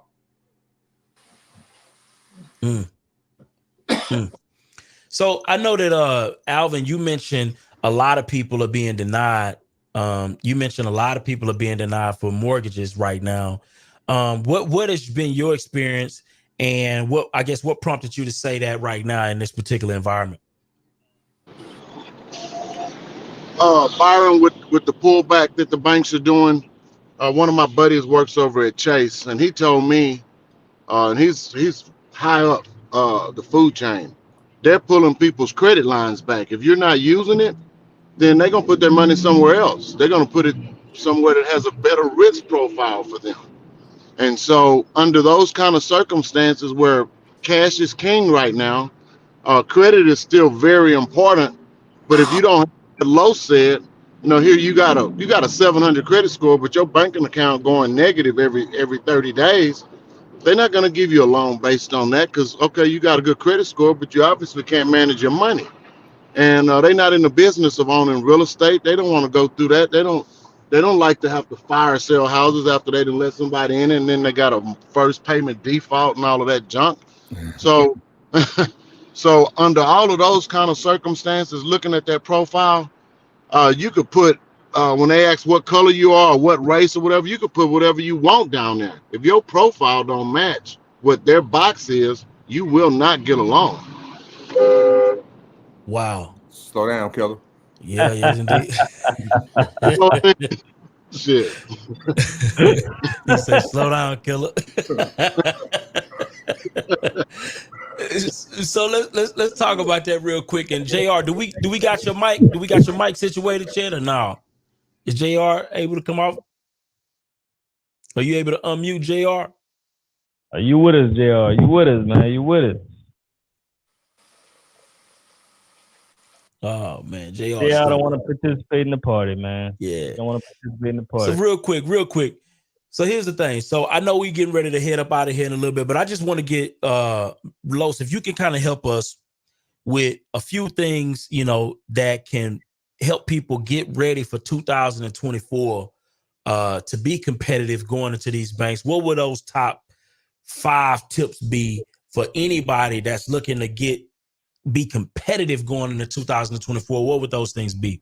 Man, right now, start to pull your inquiries off your credit report. Right now, y'all can start calling them today, telling them that any account that you didn't get the credit on, tell them that it was unauthorized, and you need to get those inquiries off. If it's anything negative, man, I will work on that right now. I will also work on my money. If you don't know what it look like, excuse me, to show the bank some money, then y'all probably need to come to my room on Friday so you can know what it looked like.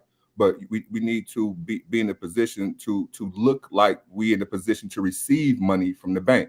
Like Alvin said, if your account negative, they not rocking with you. If your DTI is too low, they too high, they not rocking with you. So if we can get our documents together again, everybody talk these no doc loans, but how many here actually got one? it is a lot easier to get loans and things up with documents. So get your documents together. Most of y'all had LLCs for 2 years now. We're going into a new year. So get your documents together. 2 years of tax returns, your tax returns, profit and loss statements. Get your documents together so you don't get denied. And again, I'm not bragging, but I ain't never been denied. When I go in for a loan, the line of credit from the bank, I ain't never been denied because I'm going in looking the way they want you to look. So you're not going to the club with your motherfucking clothes you was cutting the grass in. You go presentable. So you go presentable to the bank. And that's the way you look. That's the way you talk. That's the way you present everything to them. And if you do that going into 2024, man, you should be able to start that first quarter with an extra sack of money. Facts. Listen, I hope y'all are paying attention to that. Listen, for the people who don't, I think somebody asked the question, when is Los room? Los does a room on Clubhouse. That room starts at what, 6? Every Friday. Every Friday on they changed the hours. So we 8 a.m. Eastern time. 8 a.m. Eastern time.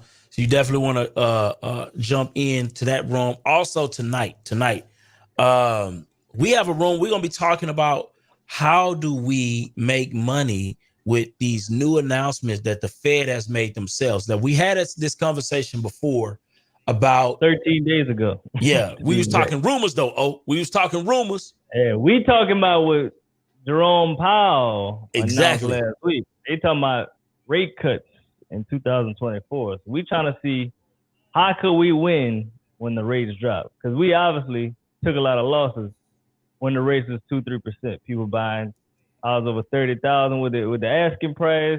You thought you got a good deal. You really got a horrible deal. So we need to talk about how we can prepare ourselves when the interest rate drop again. How we can win off of that. I don't think they're going to raise it though. I mean, lower it though. I think that's just, he just adding speculation to the market real quick. You see what happened every time he said that the other day, then, people ran out to the market in speculation. So I think they're going to keep doing that for a while. That's your thought? We'll see. I wonder what's going to happen, man. I wonder what's going to happen. What's your thoughts, Byron? You think it's going to drop or it's going to stay around? Look, let me tell you something. This all I care about. If they do drop, I can tell you right now, you definitely want to be in position to be an owner when they start making these kind of decisions. Because I'm telling you, somebody is going to hit the jackpot. Listen, them prices going to go up. Soon as they drop them interest rates, prices are going to go up. And I'm curious to see what is your investment strategy going into this new year, because the way you set yourself up right now is going to determine how well you profit then. Okay. This is just a fact. So we're going to be talking about ways to position yourself to invest in these deals if they do drop, right? Matter of fact, we want you to be prepared regardless, whether they drop or they don't drop. Whether they drop or they don't drop, you need to be prepared. But if they do drop, I'm telling you, it's going to open up a tremendous amount of opportunity for investors, especially in that short-term window. I don't know what that's going to mean for the economy after they do the drop, but who cares? Because we want to position ourselves to be able to win in 2024, point blank, period. So that's my take on that. Alvin, what's your take on that? You think they're going to really drop the rates? You're on the phone. Oh, you're on the phone. I think it's gonna be a great conversation, man. I think it's gonna be a good conversation. Man. But Los, you down to pull up, or you caught up? I think I'm caught up tonight, but I'll pull up if I can. Though I'll pull up. I think the wife had a date night today, but I'll pull up. That's important. Yeah, they be tend to be having do stuff they want to do. So if it's something and they be having you do girly stuff that they always want to do. I don't want to go to the Barbie thing and shit with her. So you gotta do the Barbie movie. I don't know what it is. So you know what I'm saying. I'm playing it by ear. Go for support. Yeah. Gotta go watch the Barbie movie, man. But I think it's gonna be a great conversation, man. Of course, we here to provide information. It's up to you to take the information, go do more research, and apply the information. That's it. We just trying to see y'all win, man. Facts. But we can't win for y'all. Definitely can't. We can give you the information. We can't understand it for you. Absolutely. At all. But today was a good conversation, man. Make sure y'all see us tonight, 8:30 p.m. Central Standard Time. We're gonna be here again, dropping some game again. information you can use today and next year. Make sure y'all catch it, man. We definitely appreciate y'all. Man, like the video, man. Y'all been struggling with the likes, man. Give us some likes, man. Let's get to 100. And look, if y'all looking to join, we have memberships. It's next to the subscribe button. Join. We got 3 different tiers. You get value, different types of value with each different tier. We got Trailblazer, Visionary, Legacy. Make sure you become part of the family, man. And with that being said, we out of here, man. We see y'all tonight. Peace.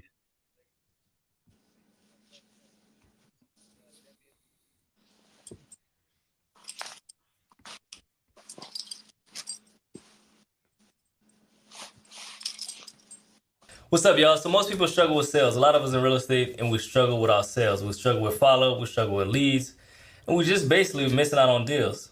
For me, I just got on Taskify CRM. They send messages out for you. And look, a lot of us have work. When you get off of work, you have hot leads ready for you. Make sure you check out Taskify CRM. I'm telling you, it automatically replies for you. And look, it sends you multiple messages. Like we're talking about drip campaigns, so you're not missing up on the lead follow-up. So make sure you check out Taskify CRM. Use coupon code NoStingyEnergy to get 10% off. I'm about to show y'all inside my CRM so I can see how it really works. Make sure y'all check it out. Peace.